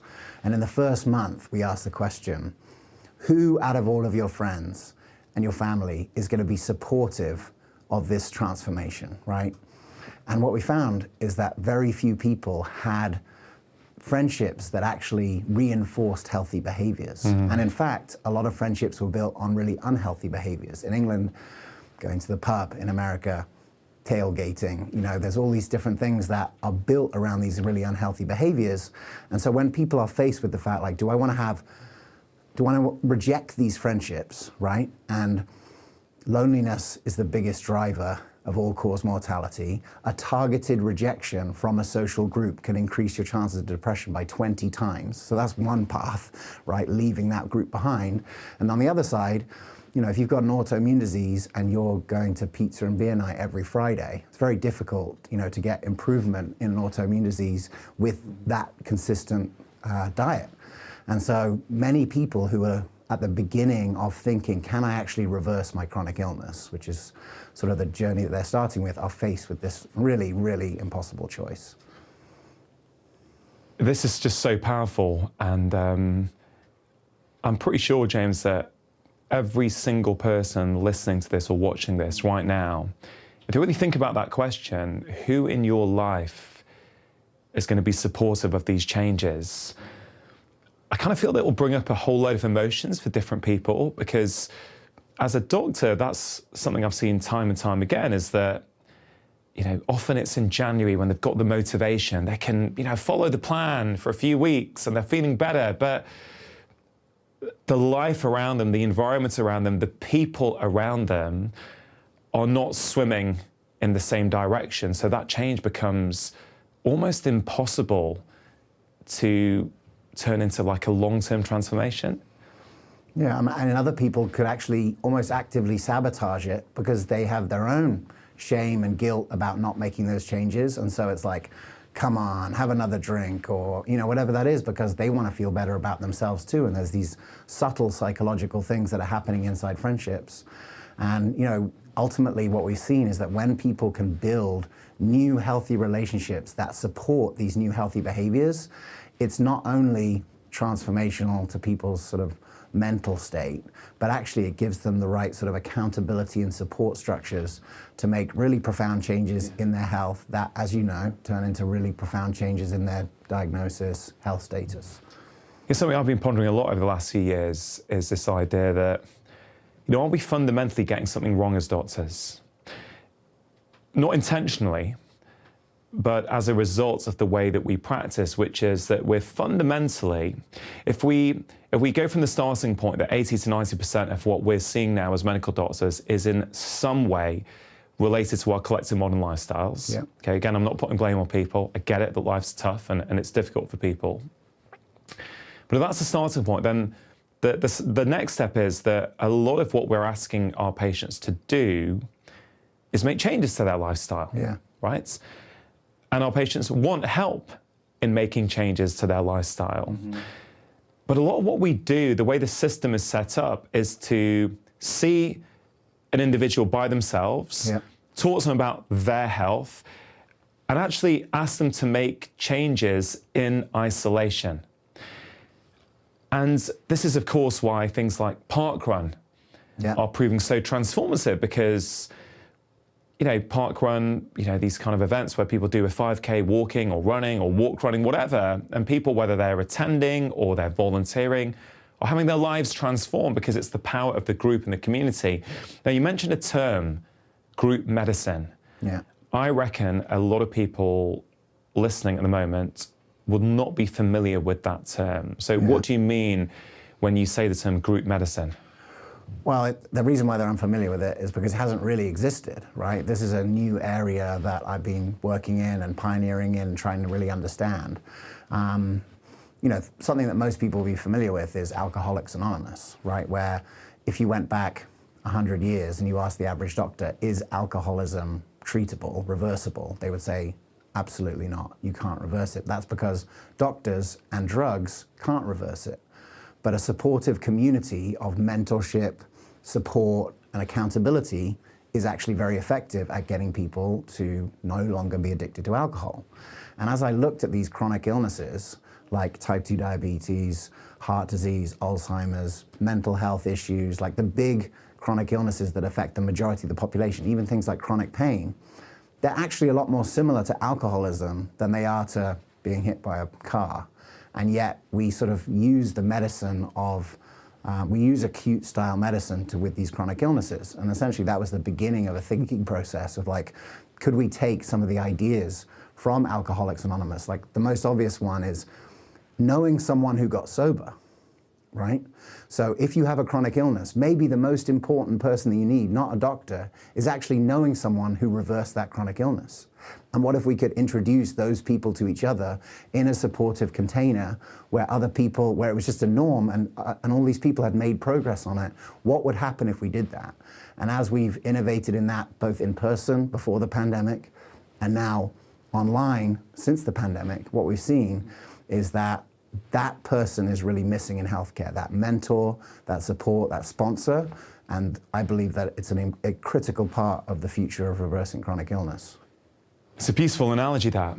It really is, that we use this acute care model that works very well for the car crash and the heart attack to, in that moment, treat it and help someone get out of that emergency state or that acute illness, whatever it might be.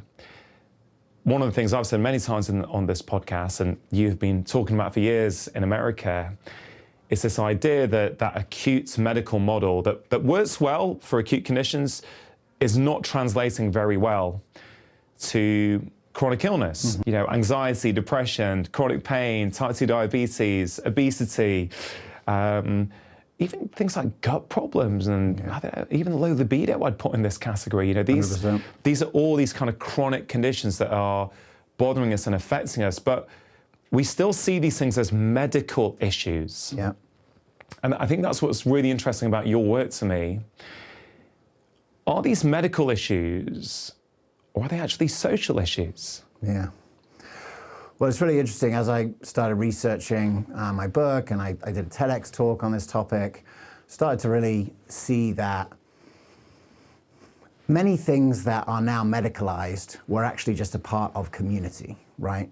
Before technology, you know, if you look at technology through the Industrial Revolution, and then now into the information technology revolution, all that, so many of the things that used to happen as part of community are now sort of outsourced to the medical system. So, you know, grandma had a lot of knowledge about how to keep you healthy. You had, you know, people in your life like what we now are like babysitters and grief counselors. Like, this was just things that were provided because a group of people knew each other and supported each other through those kind of things. And as technology has dissipated community, there's this sort of missing layer, and everyone's just on their own, me against the world. And ultimately, the need for all these services just goes up and up and up and up. And ultimately, you know, community is something that is such an elegant solution to so many of those things, but it's been lost. And ultimately, you know, my thesis is essentially that we need to recreate that community. Now, that can happen in many different ways, but ultimately, if the issue is chronic illness, and people are coming into the medical system because that's where lonely, sick people end up, then the medical system is the place to re-energize community. Yeah. I don't think it's an over-exaggeration to say that you are someone who is transforming healthcare in America. What you're doing, yes, with your books, but more in terms of the stuff you're doing now in terms of helping clinics, doctors, healthcare systems utilize group medicine in a way that's effective and working and improving health and reducing costs is transformative, right? I want to get to that. But I think you just made a really powerful point that the lack of community that we have now is ending up as medical problems. There never were medical problems. You know, I remember chatting to Tim Spector on the show a few months ago. And I think I said to Tim, you know, one of the big problems I think around the nutrition topic is that we need nutrition experts, right? Fundamentally, I think that is problematic, that we need a guru, we need an expert to tell us what we should be eating. When have we ever had that before? We would have learned it from our parents and our tribe. You know, this is what you eat, this is what you avoid, this is the kind of things you eat, this is the time in which you eat. Yeah, absolutely. And we now need books and podcasts and all kinds of things to teach people what their community would have given. But this goes beyond health, doesn't it? Because one of the reasons I think so many relationships, marriages are struggling is because, again, we don't have that community. We've moved away from our homes, our friends, our tribe, basically, for work, for better opportunity. And I appreciate everyone has lots of different ways of bringing up kids, but let's say there's a romantic couple who've got kids. Usually now, it's not unusual for them to be hundreds of miles away from their parents, from their childhood friends, from whatever. And there can be pros of that for sure. But it means then that no wonder so many relationships are under strain because they're expecting their other half or their partner to be everything. You know, the grief counselor, the lover, the supportive friend, whatever it might be. As someone from an immigrant family, I've been thinking, I wonder what you think about this, but I think a lot of immigrants, let's say an Indian immigrant, let's talk about my family, my parents' friends, they left India in search of a better life. But then the question is, what does a better life mean?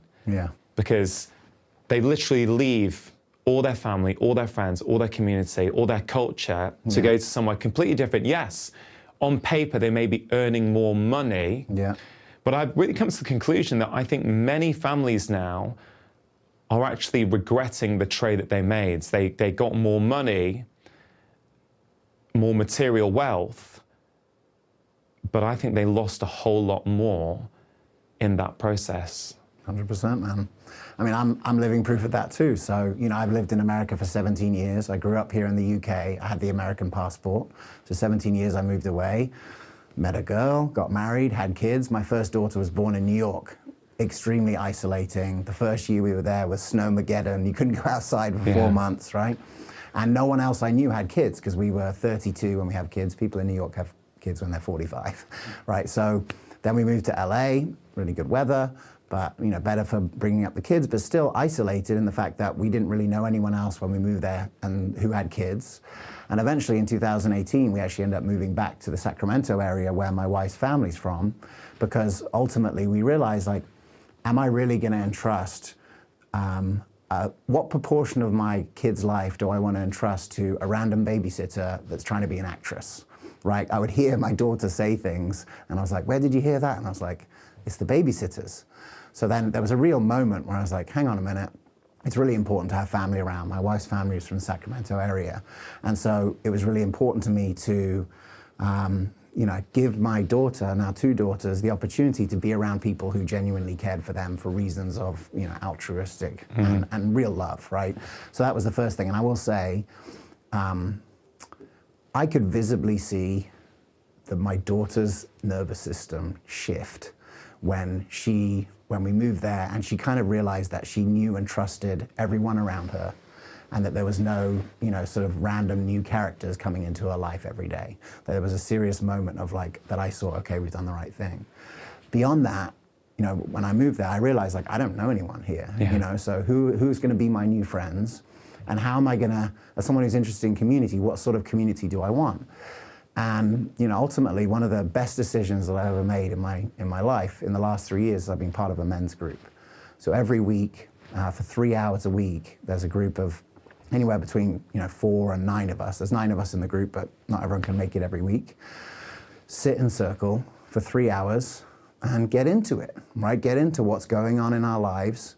Get into really understanding each other and supporting each other through the ups and downs of life. And I realized until I had that group, I was kind of dumping all of that on my wife, right? And it's very difficult to have a nourishing relationship when, being an entrepreneur, being a dad, just being in the world, there's something really powerful to be able to have a group of emotionally mature men to spend time with, so that not all of that stuff is just being sort of dumped on your significant other. It's been really transformative for me.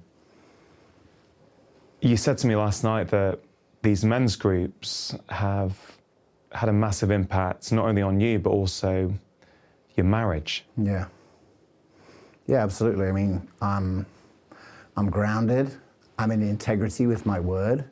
I show up as a much better father. I don't bring the frustration of whatever's going on in my day, to my wife unless there's something that we need to connect about.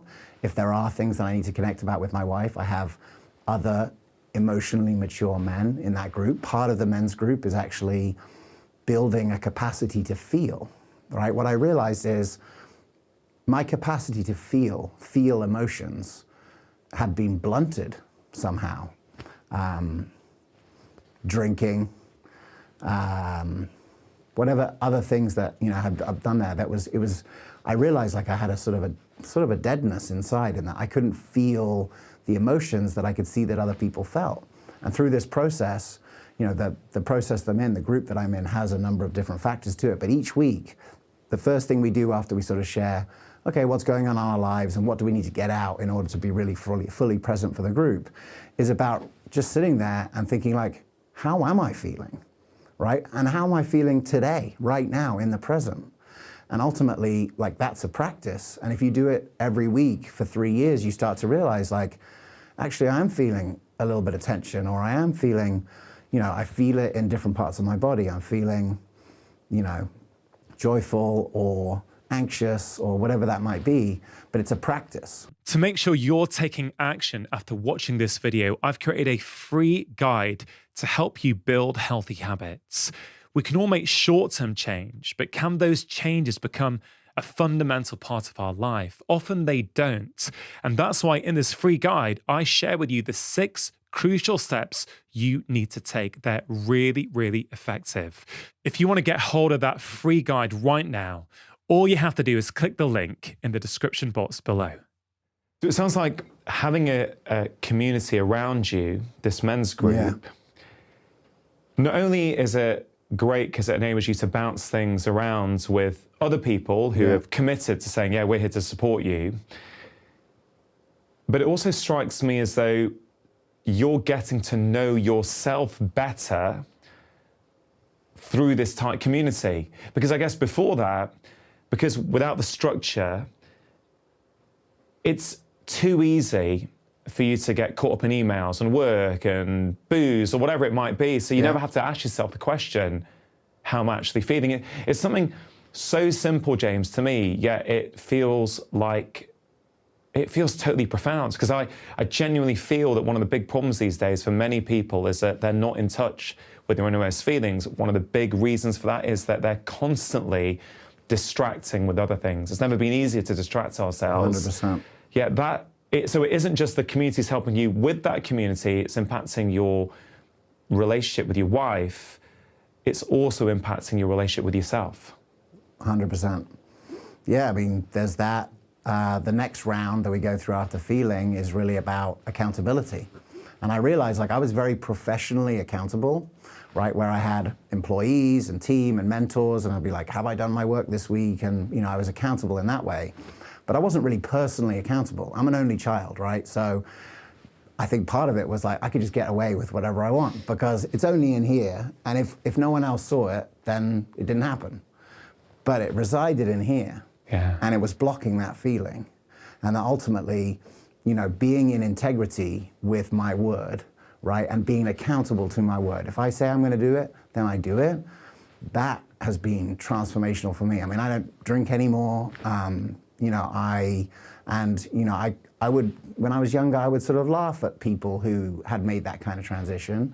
But ultimately, the way that that's showing up for myself, you know, for my business, for my family, for my kids, you know, these are the most important things. This is why I'm here. I'm here for the mission. I'm here for my family. Everything else, you know, can just fade away a little bit. What I'm hearing is it's very much about waking up to a more intentional life. About a life where in the past maybe you're reacting, you're living on autopilot. Yeah. You're just doing things because people around you do them and you think that's what you're meant to do, but actually, for a variety of reasons, through the power of community, the accountability that you have to have for these guys, you're making much more intentional choices. You know, you're not giving up alcohol because someone's told you should do it, or, oh, it's good for my health if I do it. Actually, from what I can tell, you're giving it up, at least for the time being, because you've realized it's not actually helping you be the person you want to be. Yeah. That's very, very different. And again, coming back to one of the things I think about in terms of healthcare, a lot of the time people are trying to follow someone else's plan. Okay, what should I do? Okay, how long do I do that for? What benefits am I going to get? The doctor's plan. The doctor's plan, exactly. Yeah. And as I wrote in the conclusion in my last book my 4th book on sustainable weight loss, I put at some point this plan has to stop being my plan, has to become your plan. 100%. Because you're the architect of your health and happiness. You understand what works for you and what doesn't. So the locus of control has to shift from the doctor to the patient. That's the key thing of the transformation of healthcare. Is the doctor in charge or is the patient in charge? And the group is the structure by which that locus can be transferred and the patient can actually participate. So let's get into that. People currently think medicine is, I have a problem with my health. Whatever country you live in, then it could well be, I phone to make an appointment with a healthcare professional, maybe a doctor, maybe someone else, but because then I can tell that person about my problems, and they, with their training and expertise, can actually tell me what's wrong and what I need to do. Yeah.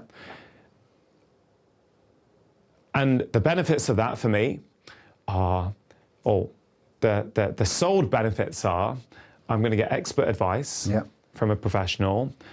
My healthcare is private. I don't have to share it with anyone. This is a private thing. I've got a one-on-one consultation. Yet what you're doing with groups is showing that this model that we're used to, that all healthcare systems that I'm aware of are currently set up around, are fundamentally problematic for many of the conditions that we see. Yeah. Let me give you my favorite example. Yeah, and it's actually here in the UK. So Dr. David Unwin, 2016 NHS Innovator of the Year. What is he doing in his practice? So the first thing he works out is that type 2 diabetes is reversible with diet. And you know this better than anyone because you did it on the TV show like 4 times, right? So he realizes that. But it's quite like labor intensive to do that in a one-on-one GP visit when you've got a million other things to do. So Dr. David Unwin starts these type 2 diabetes groups, which is essentially community support plus a low-carb diet. That's pretty much what it is.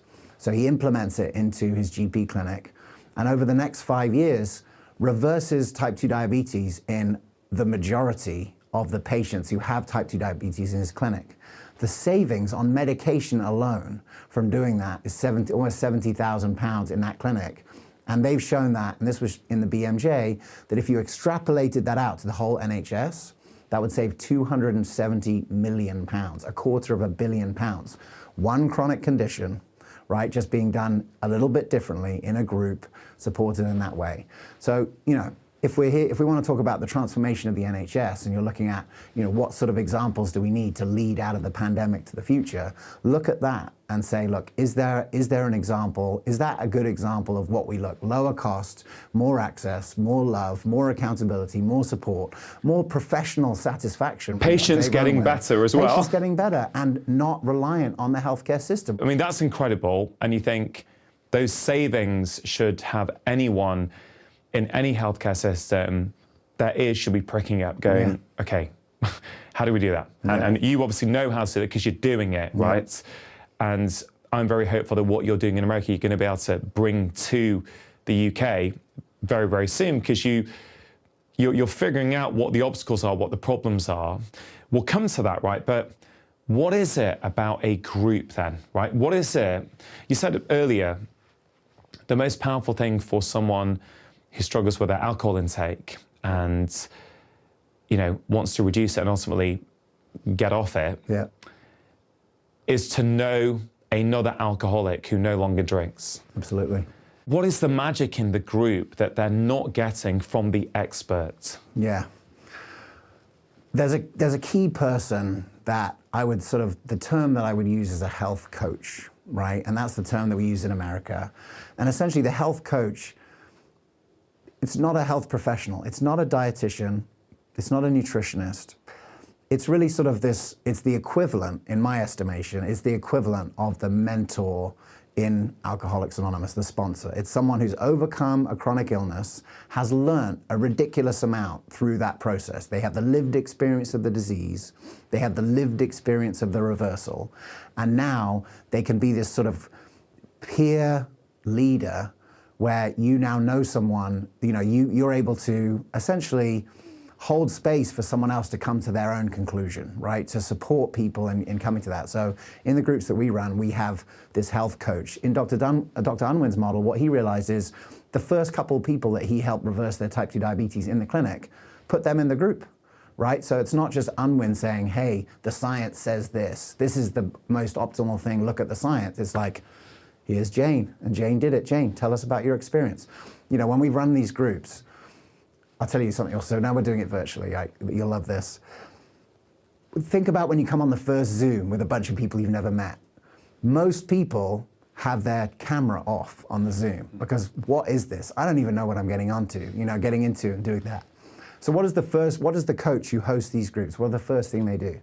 They share their story of their own chronic illness, how painful it was, how traumatic it was, the effect on their whole family, then finding this new operating system of care, lifestyle medicine, starting to take care of themselves, learning, and then their journey back to being not having the chronic illness, right? That journey. Bing, bing, bing. It just, the Zoom cameras turn on because people feel safe to be seen, because they're like, that's me. This reminds me of one of the biggest things people complain to me about, whether it's in person or on DMs on social media, is I don't feel seen and heard by my doctor.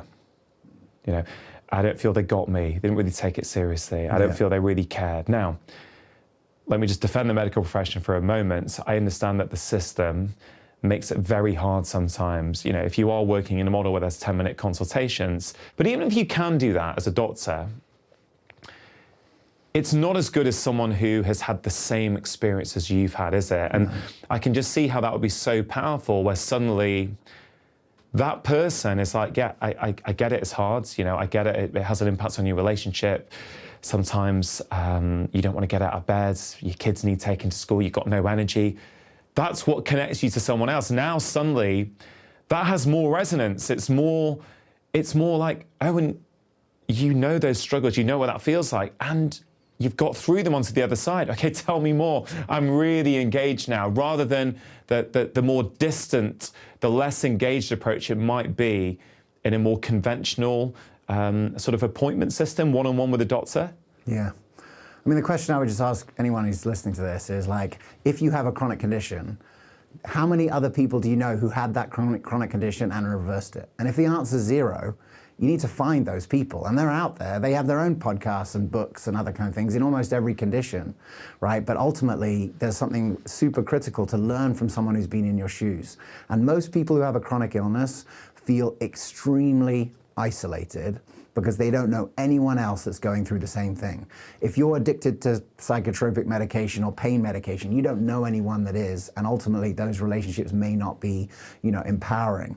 And ultimately what we've seen is that if you can find other people that have gone on the journey that you're trying to go through, there's a shared resonance, there's a shared experience, people feel safe, right? That's the big, it sends community, sends the signal of safety, right? You're safe here. This is a safe environment where you're able to share, because I'm starting off by sharing my experience, and now it's safe for you to share. And look, some people feel safe straight away. They're like, oh great, I've been waiting to tell my story.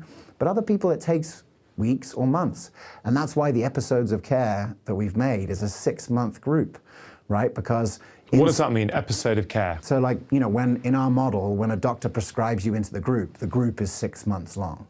And the goal is each month we focus on one of the pillars of health. So the first pillar is community and connection. The first month is really about, can I create trust in this collective, right? Hence the first question, which of your friends, which of your community, which of your family are going to support you in this change, right? So that all feeds into this first pillar, community. Yeah. Other things that we do in that first month, SMART goals, right? Everyone who's ever made any sort of changes in business or otherwise in coaching, you know the SMART goals, right? So what is your goal for this next 6 months? You've got enough time to do something really transformational. What do you want to do? And it to come from you. It's no longer the doctor saying, you should reverse your chronic disease in the next 6 months. It's like, I'm going to reverse my chronic disease in the 6 months. That's what I'm going to do. And that's like an internal motivation that's coming from them.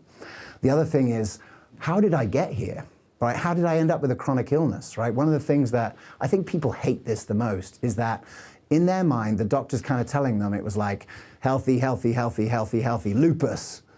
It didn't go down like that, right? The body was breaking down over time. That eventually leads one marker to be at a point where you have lupus, but it was a slow, you know, dysfunction, right? Over time, you got more and more dysfunctional, and then at a certain time, your hemoglobin A1C goes over 7, and you've got type 2 diabetes. But you had something was going on before. You weren't just healthy. It didn't just happen, right?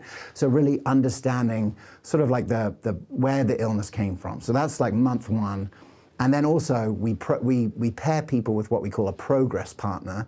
When we started out, it was an accountability buddy. Turns out accountability is not that sexy and people don't want it. But you just call it a progress partner, and everyone's like, oh, I want progress, that's cool. So it's the same thing, but you've just rebranded it to be something people want. So then month 2, what do we do in month 2? What is the one thing that you can do that will make the biggest shift in your potential for chronic disease? What's the answer? Change your diet.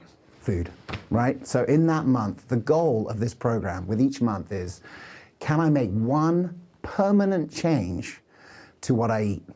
Now, the reason why you need a month is because you need time to fail, right? To try, do something, fail, come back into the collective, share why it didn't work for you, and then sort of reshift that, you know, the plan. Whatever the plan was, if it didn't work, why didn't it work? Deal with that, and then come up with something that's going to be real. And that's why we have challenges, and the challenges are really simple. In week 3 of each month, the challenge is like, eat a few new vegetables. Like, as an example, what is the impact of someone eating a few new vegetables on their physiology, right? If then you do it for the next 5 months, it can be transformational, right? So there's that. So that's, you know, month 2. Month 3, stress, right? How do you deal with stress? How do you know, what are the ways that you deal with stress? Can you try some new stress reduction techniques? Month 4, sleep. You know, I've heard you say a million times that a good night's sleep starts in the morning, so we really focus on what is your morning routine. The sunlight, having good sleep hygiene, not having the phone in the room. You know, we've had some people who come through the group who are doing all of these perfectly, but their smart goal is, I want to change my relationship with social media, right? It could be that kind of thing. Like, people have their own goals, and that's the whole point. It's not like the doctor is saying, you know, you need to do this. It's like people are coming up with their own one. The 5th month is all around movement. So it's like creating regular movement and structures where you can move every day. And then the 6th one is your environment. And so what you see, if you make one permanent change in each of those things, you are a dramatically different person by the end. And the outcomes prove it out. So anxiety, depression, pain, fatigue, sleep struggles. In our groups, the vast majority of everyone who has those issues in the groups have a remarkable transformation in that 6 months, a clinically significant reduction in those areas. It's just, you know, like a lot of the best ideas, they're just so simple at their core. Yeah. It makes so much sense. I'm sure everyone gets that straight away. If you're doing this with people, other people who are trying to do it at the same time, you've got the support. Hey, I tried to do that, guys. I fell off the wagon. You know, this happened. Someone else is like, you know, I get it. I did that, but this is what I've tried. This is what I helped. And it's and the fact that you have a month on each pillar, and the request is you just make one permanent change in that month. It makes it very manageable. Yeah. You know, it reminded me, before March 2020, this podcast was having lots of podcast clubs around the world. Certainly in the UK, there were, I think, at least 60 or 70 in the UK around the country where people were getting together. They were getting together with other Feel Better, Live More listeners and going for walks together and discussing what changes they were making from the last episode. And actually, I was about to attend one near to my house. They invited me. I thought, I'd love to go. Yeah. So whoever that was, if you get back in touch again, I would love to start coming. But again, I think it's, even if you take a podcast, right? People listen to the podcast often while going out for a walk, or they're going for a drive somewhere by themselves. Yeah. And they might get inspired by the conversation, think about their lives differently, go, yeah, I want to make that change. Yeah. But then they have to go back into their regular life with their friends and their community. And often it's a life that the reason they've ended up with a health problem in the first place, their life actually, in some ways, is not supporting that health outcome they want. It's actually supporting the health outcome they've currently got. Yep. I know it's so obvious when you say it like that, but then the onus is very much on, how do I make this change? How do I make this change myself? And it is this power of the group. I think, I want to come back to your example in just a minute, but if you take it outside medicine for a minute, think about practices people like to do, let's say yoga. Like, a lot of people like to practice yoga. And because of busyness in life and how many things people feel that they have to do these days, it clearly saves you time if you do a yoga class online or from a YouTube video, right? You don't have to go, you don't have to travel to it, you don't have to find a parking space or whatever you might do. Yeah. So yes, it may be more efficient time-wise to do it at home. But actually, again, we miss out a big piece. There's something, if you are in person with another 20 people who also want to practice yoga, and the interactions you get beforehand, the struggles other people may have, and then you see what the teacher says to them, you go, oh, you know, maybe that's what I'm, you know, there's something about being together. I'm not, Yeah. Of course, it's not either or, but I often say to my patients, if you like doing this at home, you do 10, 15 minutes a day on Zoom or on a YouTube thing, if you can, go to a real life club as well, or a class where you're surrounded by other humans. And it really is transformative, isn't it, when we engage with these groups? Yeah, super transformative. There's another amazing example from the UK that I'd love to share with you, because I guess the question might have people like, what does this look like at scale? Like, could this really be a transformative agent for the world, like if it was done? And right in the UK, there's another great example, actually quite near where I grew up, and it's a town called Frome. And you've actually had Julian Abel on the podcast a couple of years ago. You know, their thesis was exactly this: people are lonely, and that's driving, you know, these health outcomes. So in Frome, which is 115,000 people, what they thought is, could we solve loneliness? Could we cure loneliness in the town of Frome? And how are we going to do that? There's 5 medical practices. So they hired a coach for each of these practices. The coaches spend half their time in the clinic speaking to people, and half the time in what they call these talking cafes, right? Where people, they sit in cafes and actually just meet with people. But the key thing that they did is they took an inventory of every group that was happening, not just health groups, but all kinds of groups, church groups, sports groups, men's groups. They took a whole inventory. There were 2,000 groups. They whittled it down to 400 that were regular, anyone could join, had a, you know, constant location, consistent location. And so essentially this was a website where you could see, and essentially what people would do if they came in and they saw that these people were lonely, especially older people, they would sit with the coach, and the coach would say, what do you like doing? What do you want to be part of? What, you know, do? And then say, hey, look, here are the different options. Which one you go? Meets this time per week at this location, go get them. The other thing that happened is they recruited 1,500 just people in the community that walk around with this green lanyard, right, to let them know that they're a community connector. And they would just send people to the website. They had no role apart from say, hey, here's the website, go to it, find something for yourself. So in a time where, you know, the healthcare costs and, you know, everything was going up in Somerset, which is in the town, emergency room admissions went down, recidivism on drugs went down, and loneliness was essentially solved by one small town in the UK. So on one end, you have the David Unwin example of reversing chronic illness in small groups. On the other end, you have sort of like a societal shift driven by medicine again. And ultimately, you know, the solution, in my estimation, to the super elegant solution to so much of healthcare is sort of at the nexus of those two things. And Julian has said it himself since I've had a chance to know him, is that he realized the first thing was to get people in these groups. But if you can potentiate that connection with some sort of other healthy behavior, it's sort of almost exponentially more healthy. So like, you know, like you said, going to yoga and doing a yoga class. So rather than just meeting and sitting around, what if we spend our time, you know, doing a mindfulness exercise, or we actually do movement together, or we actually eat as a community? So this goes back to the first question you guys asked people in the groups. Yeah. Who in your life is going to support this transformation? It's a critical question. Because for many people, of course, in their current life, there is no one. Yeah. But by having these groups, suddenly you now, you're part of a new community, a new tribe, where actually these people will support it.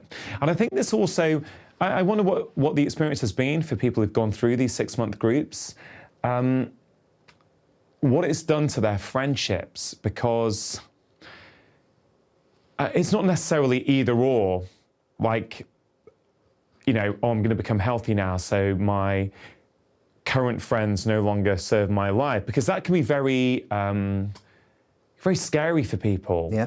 I don't think it has to be that extreme. No.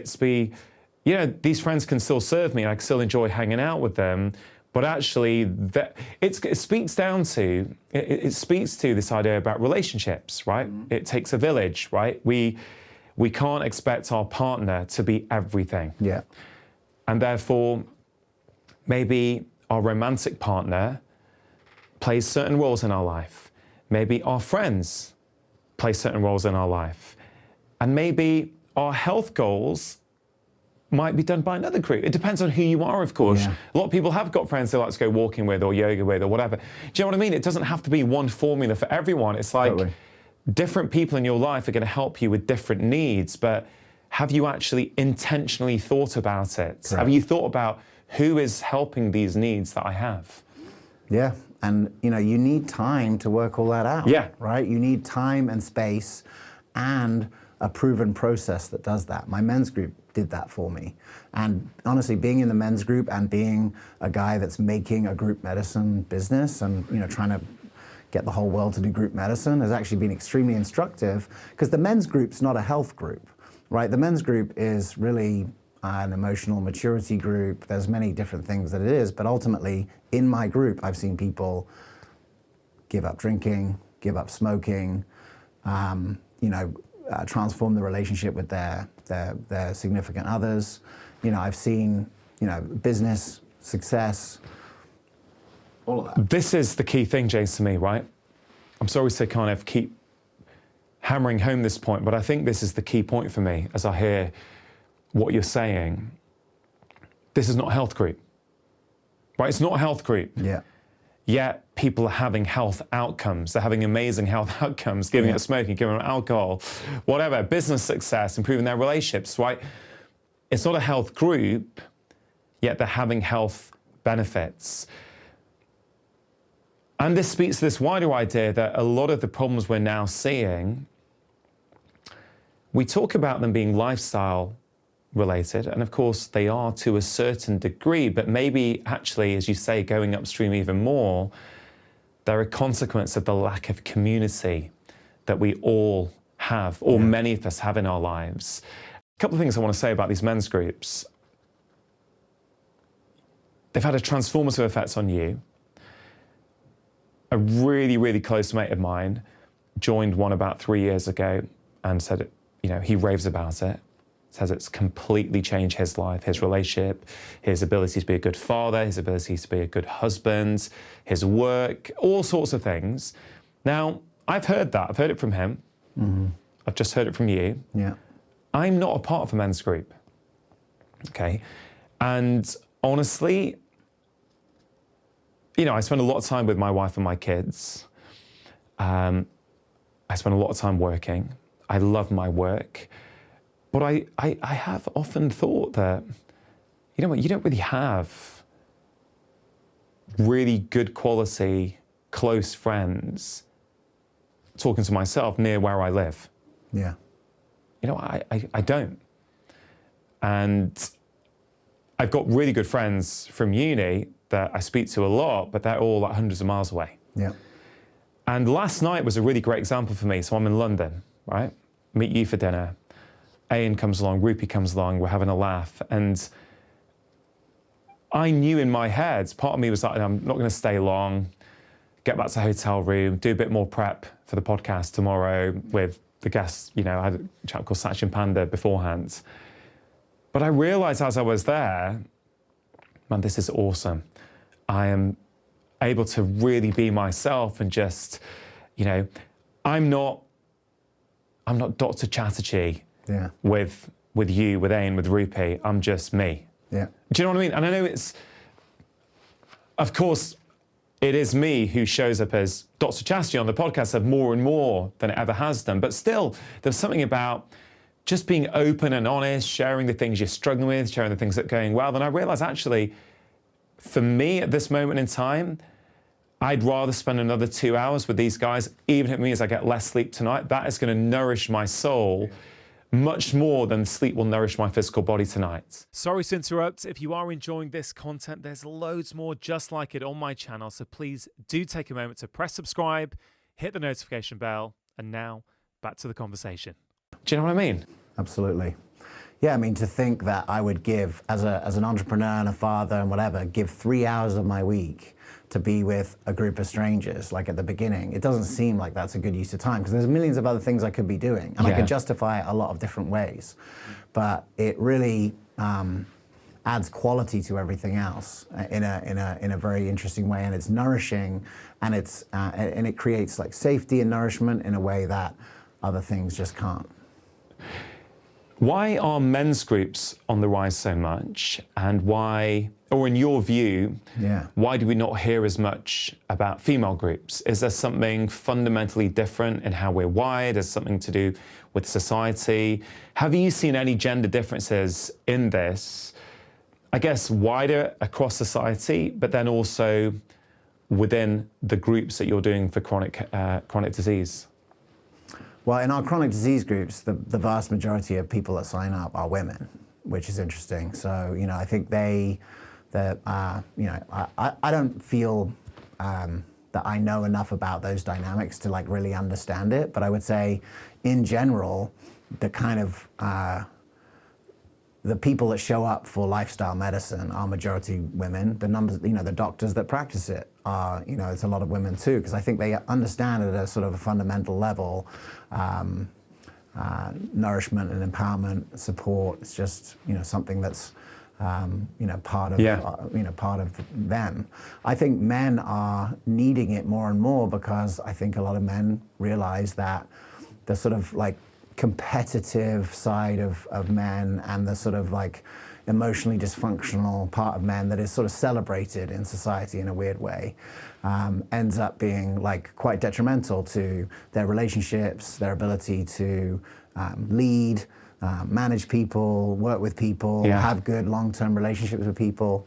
And I think that there's just sort of a new generation of men who realize like, you know, if I want to be able to feel feelings and have a truly human experience on my time here, it's going to take work. And I don't know what to do. So I want to go and find some people who do. Yeah. Right? The average, you know, the other people in my men's group, there's a guy who's 65, there's a guy who's 60, you know, that I'm one of the younger people in the group. And these are people that in some cases for 20 years have been doing this work. They still have their own stuff, but they're working through it. But their advice is so powerful. And it's the same energy of what we're talking about with the health coach. It's just like a kind of an unpaid life coach. You know, the whole thing's free, right? There's no cost for me to be in the men group. It's just the only cost is that we meet in this random room at a church and we pay them, you know, a tiny amount to be part of it. Like you said last night, people helping people is the only inexhaustible resource we have. 100%. Like I couldn't stop thinking about that last night.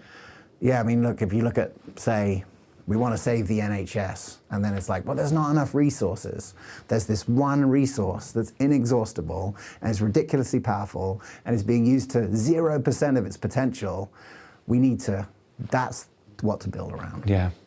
Just speaking to men and women, and again, these aren't gross generalizations, but you know, one thing I've noticed when I go for walks around my neighborhood is you often see women walking with other women. I don't know, look, you live in Sacramento, I live in the northwest of England, right? Yeah. I have observed, this is not a scientific experiment, this is, you know, just to be clear, this is just my observation, where I live, what I've seen. Well, you know, I'll take my wife will often go for her walk with her friends. They arrange to meet. I never do that. My walk is always by myself, always. Whereas hers, I would say 80% of the time is with someone else. So that you'll catch up with someone, connect with them, and you'll walk together. I see that around me. So I find that quite interesting.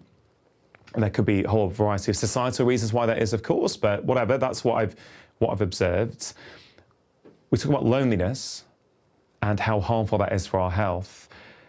Way more, you know, I'm really at the stage, James, where I actually genuinely believe that not having a tribe around us, feeling lonely, and correcting that is possibly more important than the food that you eat. Yeah. I think... I mean, it is. There's science to show that it is. And that's huge because when we think about loneliness, a lot of people think about the elderly stuck by themselves or in homes. Yes, that's a big issue. In the UK, and I suspect it's the same in America, the loneliest group in society, I think, are men between the age of 30 and 50. And that is a group where there is a very, very high rate of suicide. This is massive. And again, so that's really interesting.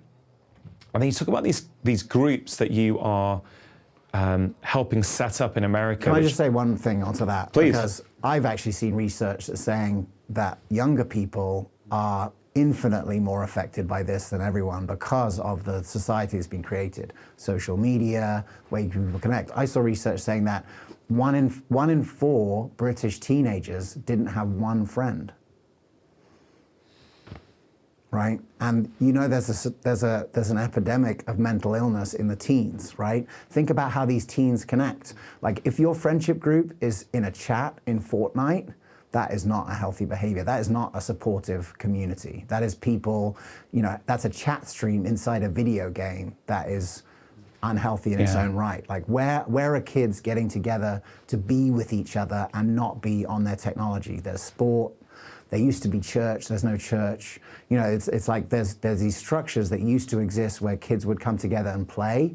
And ultimately, you know, we are creating a seriously mentally ill, you know, younger population. I'm seriously concerned about it. And yet, it's pretty exciting to see, you know, what's going on with kids when they get access to these kind of tools. Like in the work that we're doing now, you know, we're selling our program to pediatricians because the pediatricians are dealing with 13 to 18-year-old kids who the highest ever rates of mental illness.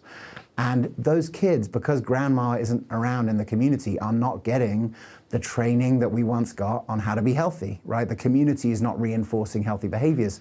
So you need to go through a 6-month program to learn healthy behaviors, how to deal with stress. You need to be in a community of other people who are doing it. So I actually feel this is sort of just like a fundamental training in how to be a human that is missing from society, that is only reasonable that we need to put back in. And the only place where there's like budget assigned to do it is in the medical system. And so that's why it has to come from there, even though it should just be a societal gift. The pediatric thing's interesting. Ian said last night, of course, over dinner that, and for people who don't know, Ian's been on the show a few times. He's a brilliant NHS GP. And he knows, because we run a course together, as you know, called Prescribing Lifestyle Medicine, and we've trained thousands of healthcare professionals and doctors all over the globe now in terms of some of these principles. And a lot of these people we train are very interested in group medicine. They get it, they can see it, but they don't know how to do it. But like the system is not set up, which is where I think you can come in. But Ian said some really good friend of his has used an element of this group medicine with pediatric respiratory patients. Yeah, that was amazing. Right, and when he shared that actually their admission rates to hospital and how many times they're having to go to A&E now, I think it was with asthma, he said, gone right down, because these families and kids and their mum and their dad are helping each other. So what's interesting to me, a lot of these doctors we train up, they want to do this, but they don't know how. Yeah. Right? So what is it you've learned? Because you are, as I say, you're transforming healthcare in America, you're putting this into practice. What do people try and do? What do they get wrong when they try and do this? What do they not get? What are some of these key things that you've learnt? One, doctors should definitely not be doing it. Okay, That's the key thing. Why? Because the doctor is an expert, and the doctor has spent their last, however long their career is, probably since they were 10 years old, being validated for their expertise, their retention of knowledge, their ability to regurgitate that knowledge. And ultimately, when you're in a group and someone asks a question, the most important thing to do is not answer the question. The most important thing to do is to let someone else in the group answer the question, because then you're building trust in the collective. And all the doctors that I know that are amazing at this, and I know the best ones because I interviewed them for my book and I spent time with them, they actually had to go through a deconstruction of their own ego to be able to actually hold a group, because it's so tempting to answer the question because they're an expert. And we're moving out of this era, like there's definitely room for experts, 100% we need experts, but not in group medicine. We need peers, we need support, we need, you know, mentorship. And that is not being done by a doctor. When we first started running these virtual groups, we had some doctors say, oh, I've done a weekend in coaching, I can do it, I'll run the groups. It was a disaster. There's also still this there's this thing where the doctor has the white coat, right? And there's this inbuilt relationship that sort of patients have with what they assume doctors are gonna be like. And that can be actually, you know, that can be unhelpful in creating trust in a group. So the first thing is, you know, look, we've worked together for a long time. I think getting doctors trained in lifestyle medicine, getting trained in this sort of like lifestyle first root cause approach to health is amazing. And I did it for 10 years and I'm still involved in it. But what I've come to see is that the quickest way to facilitate the transformation is for the doctor to prescribe it. Because there's something about the prescription, like patients still will follow the prescription of the doctor. So I prescribe that group for you. You prescribe, you're going into this group, but then the doctor doesn't run the group, right? The only reason why you need the doctor in the group is to de-prescribe the medication. That's what we're seeing in America right now. The most exciting is chronic pain, right? Before COVID came along, opiates was the biggest issue in America, right? Overuse of opiates, chronic pain. So in our groups, the doctor actually comes in once a month, and their only reason why they're there, well, there's many reasons for them to be there, but the biggest thing that they're hopefully doing is allowing patients, telling patients, yeah, you could probably come down a little bit on your prescription now. De-prescribing, the doctor has to be there because there's a lot of factors and the doctors have to know it. But ultimately, the first thing we see is that doctors shouldn't be running the groups. The coach, this peer piece is a part of it. That's empowering on two levels. Even the doctors who want to see group medicine implemented, who've seen some of the research, go, and this course makes sense. AM last night, what do you say? Yeah. I'd love to, I just don't have time. Yeah. Right? So doctors are overworked anyway. So actually it helps that because they're not having to do one more thing. And I love that actually I can totally see why ego and the way that fundamentally to be at medical school, there is a certain type of personality, right? And I can say this because this is not in a derogatory way, but a lot of people are super competitive, and a lot of people have been validated for that. A lot of them get their self-worth. This used to be me. Mm-hmm. Get your self-worth from success or external validation. Now, how I've got rid of those things and why I feel happier and more content is something I've spoken about a lot recently, but that's a separate issue. The point is that I can totally see how doctors would not be the right person, and actually their expertise and knowledge can be downright harmful in this setting. So I think that's really, really powerful. You mentioned chronic pain. Why do you think this is so powerful for chronic pain? Because chronic pain is a big issue. Yeah. And the medical profession are not doing that well at dealing with it. Number one, lonely people have higher pain scores. The science on chronic pain shows that it is, and this is a big word that I'm going to use here, it's a biopsychosocial disease. There are biological parts of it. There's, the physical body is dysfunctioning that's causing to it. There are psychological parts of it, right? And then there's also social parts. And so you can't solve a biopsychosocial problem with a biological input, a drug. It's not a match. Right? So lonely people have higher pain scores. The structure of actually now working to improve your physiology is what leads to that you wouldn't need the medication anymore. You've got to change your physiology. If your current physiology is causing ongoing chronic pain, you've got to change your physiology, and that's what the power of the group can do and the lifestyle medicine. And then, ultimately, to have it then be prescribed by a doctor gives the validation of the medical piece. So the doctors is important for them to prescribe it, but ultimately the action is happening with the group. Okay, so first thing we get wrong, and we think the doctors need to run it. Yeah. So they don't. Yeah. Okay, great. What's that next hurdle that we fall at when trying to implement this? I mean, most of the rest of it comes down to like the boring, annoying details of rejigging a health system to do group medicine. So like one of those is, we've had doctors that try to run this and they do it in person, right? Because getting in a group together in person is better than being online. But like if your clinic only has 4 parking spots and there's 20 people coming to the group, you can't run it. If there's no room where people can sit around together, you can't run it.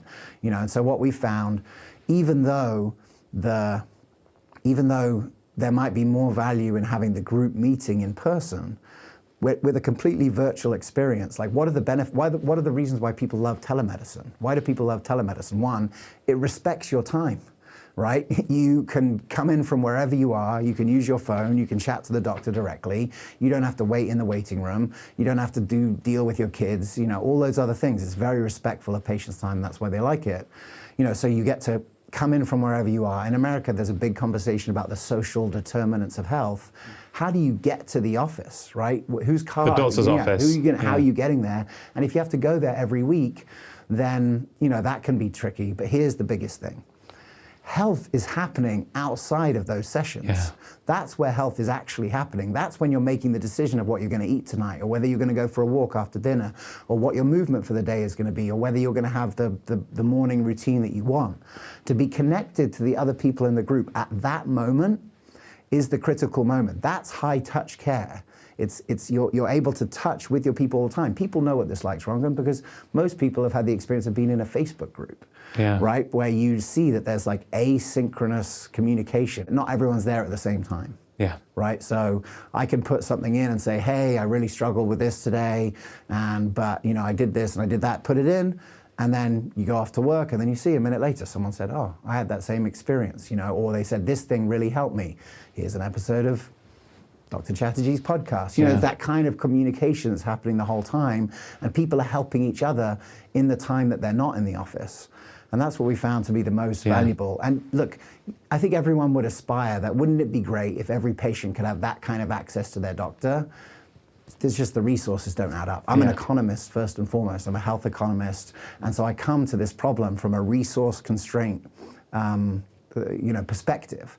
I'm not a doctor, but what I recognize is like, this is the path that people have to go to, and I spent the last 17 years trying to work out what is a way that can do it in a way that is using the right resources in the right way to create the right transformation. And ultimately, you can see in that process that allowing people who are inside, they already have an agreement of what they're doing together. They've set their SMART goals, they've set their collective intention. Another thing that we do at the beginning is help them to sort of define as a group what this group is, like what the name of it is, what it's going to be about for them. So they're like bought into it, and then they're just supporting each other throughout the process. And ideally, forever. I mean, in the book, I spoke about some of the original group visits. It starts off as a type 2 diabetes reversal group, but what do you do once everyone's reversed their diabetes?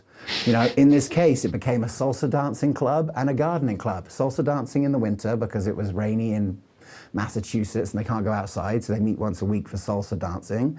And in the summer, it was a gardening club, both really healthy behaviors, when done as a group, even healthier. And some of these groups have gone on for 20 years. Yeah. That Facebook group example, I think a lot of people will get that straight away. Yeah. I've got my own kind of Facebook group. I think it's called Dr. Chatterjee's 4-Pillar Tribe, and you know, I rarely go on it. But what's interesting, as you say, people are helping each other in there. It's just something I've created, right? But I'm not in there to answer questions. It's people in there who are helping. People post things like, oh, I'm really struggling with this with my health, you know, and then everyone's jumping on to help people.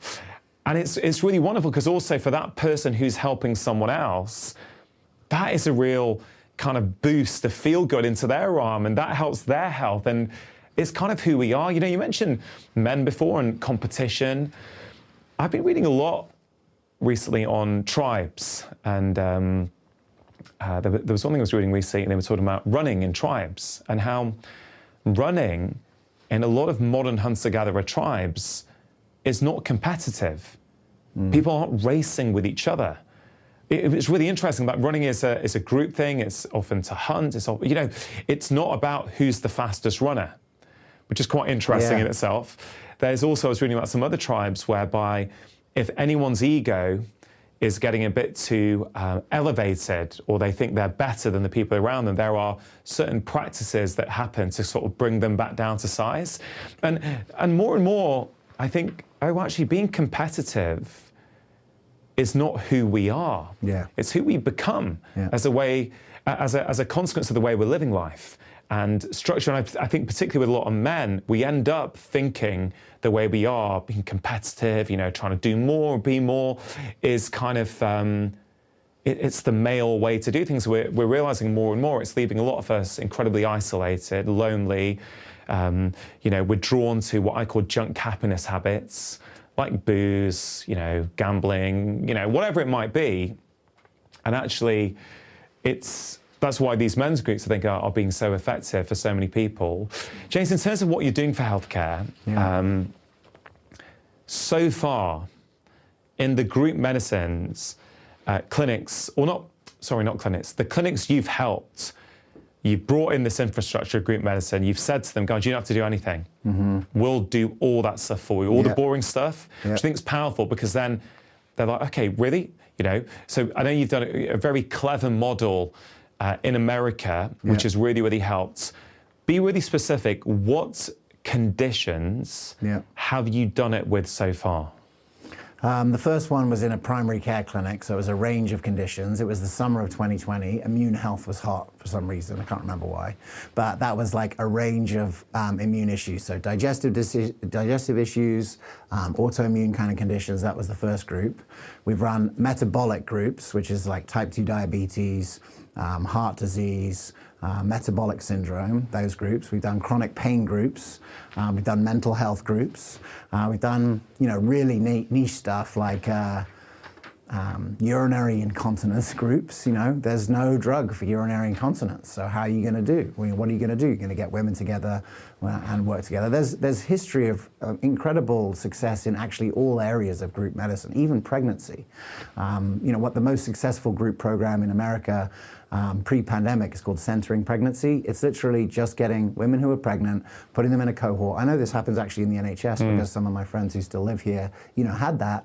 But in America, Centering Pregnancy leads to a 35% reduction in preterm birth only by getting women into a circle. There's no other thing, it's just them connecting over a period of time.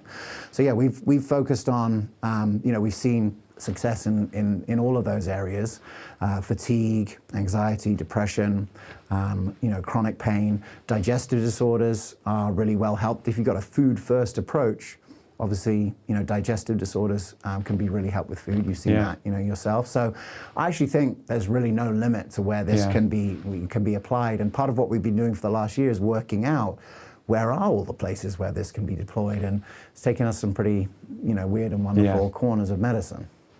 I mean, I think you're doing just incredible work that really has the potential to transform healthcare globally. I really believe that. A lot of people, James, who are very influential in healthcare listen to this show. I know in the UK, certainly, influential health leaders in the NHS, in politics, listen, because I've got it on good authority. I've heard people have got in touch.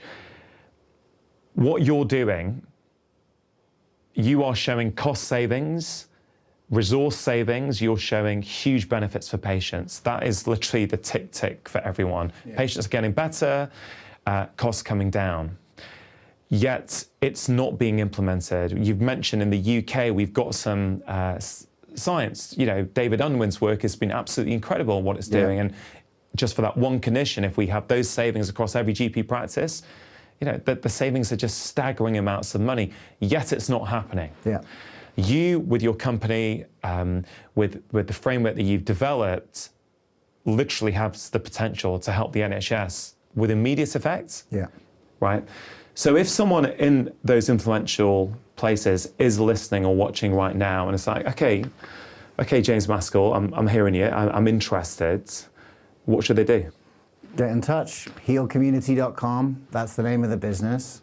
I'm coming more and more back to the UK. This is like a pet project of mine because I left 17 years ago to go to America and try and work out what was going on with chronic disease. Like my degree was in health economics. I saw that in our lifetime, we were going to bankrupt ourselves with the cost of chronic disease. And it's been 17 years to try and work out, first, is chronic disease reversible? And then second, how can we do it in a resource efficient manner so that it could be deployed, and then how can we scale the deployment?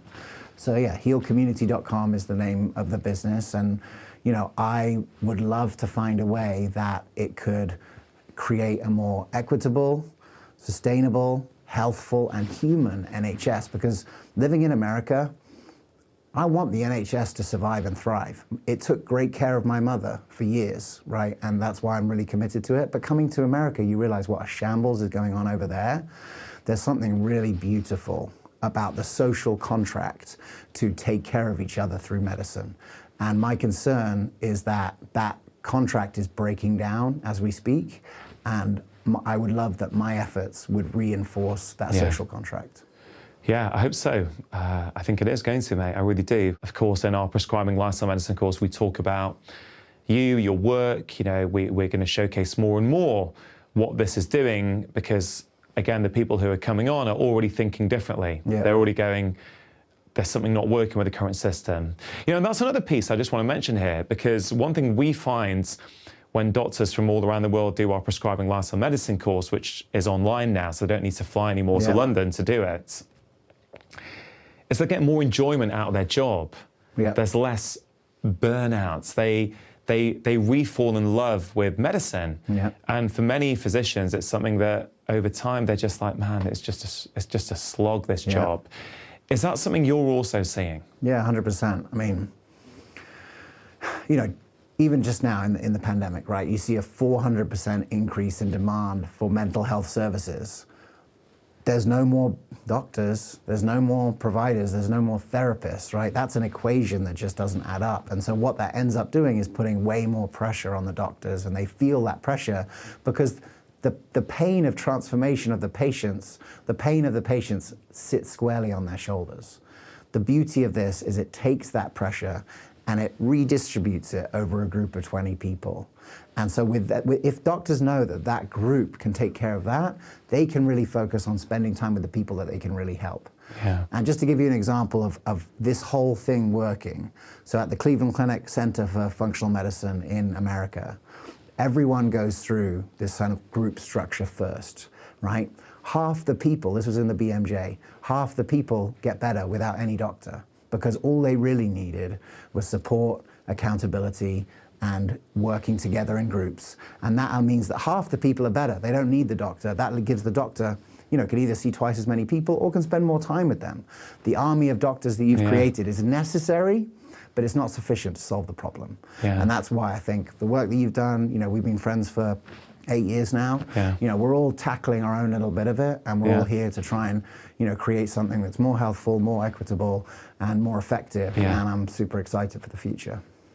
Taking it away from healthcare systems for a minute, just to finish off, this podcast is called Feel Better, Live More. When we feel better, we get more out of our lives.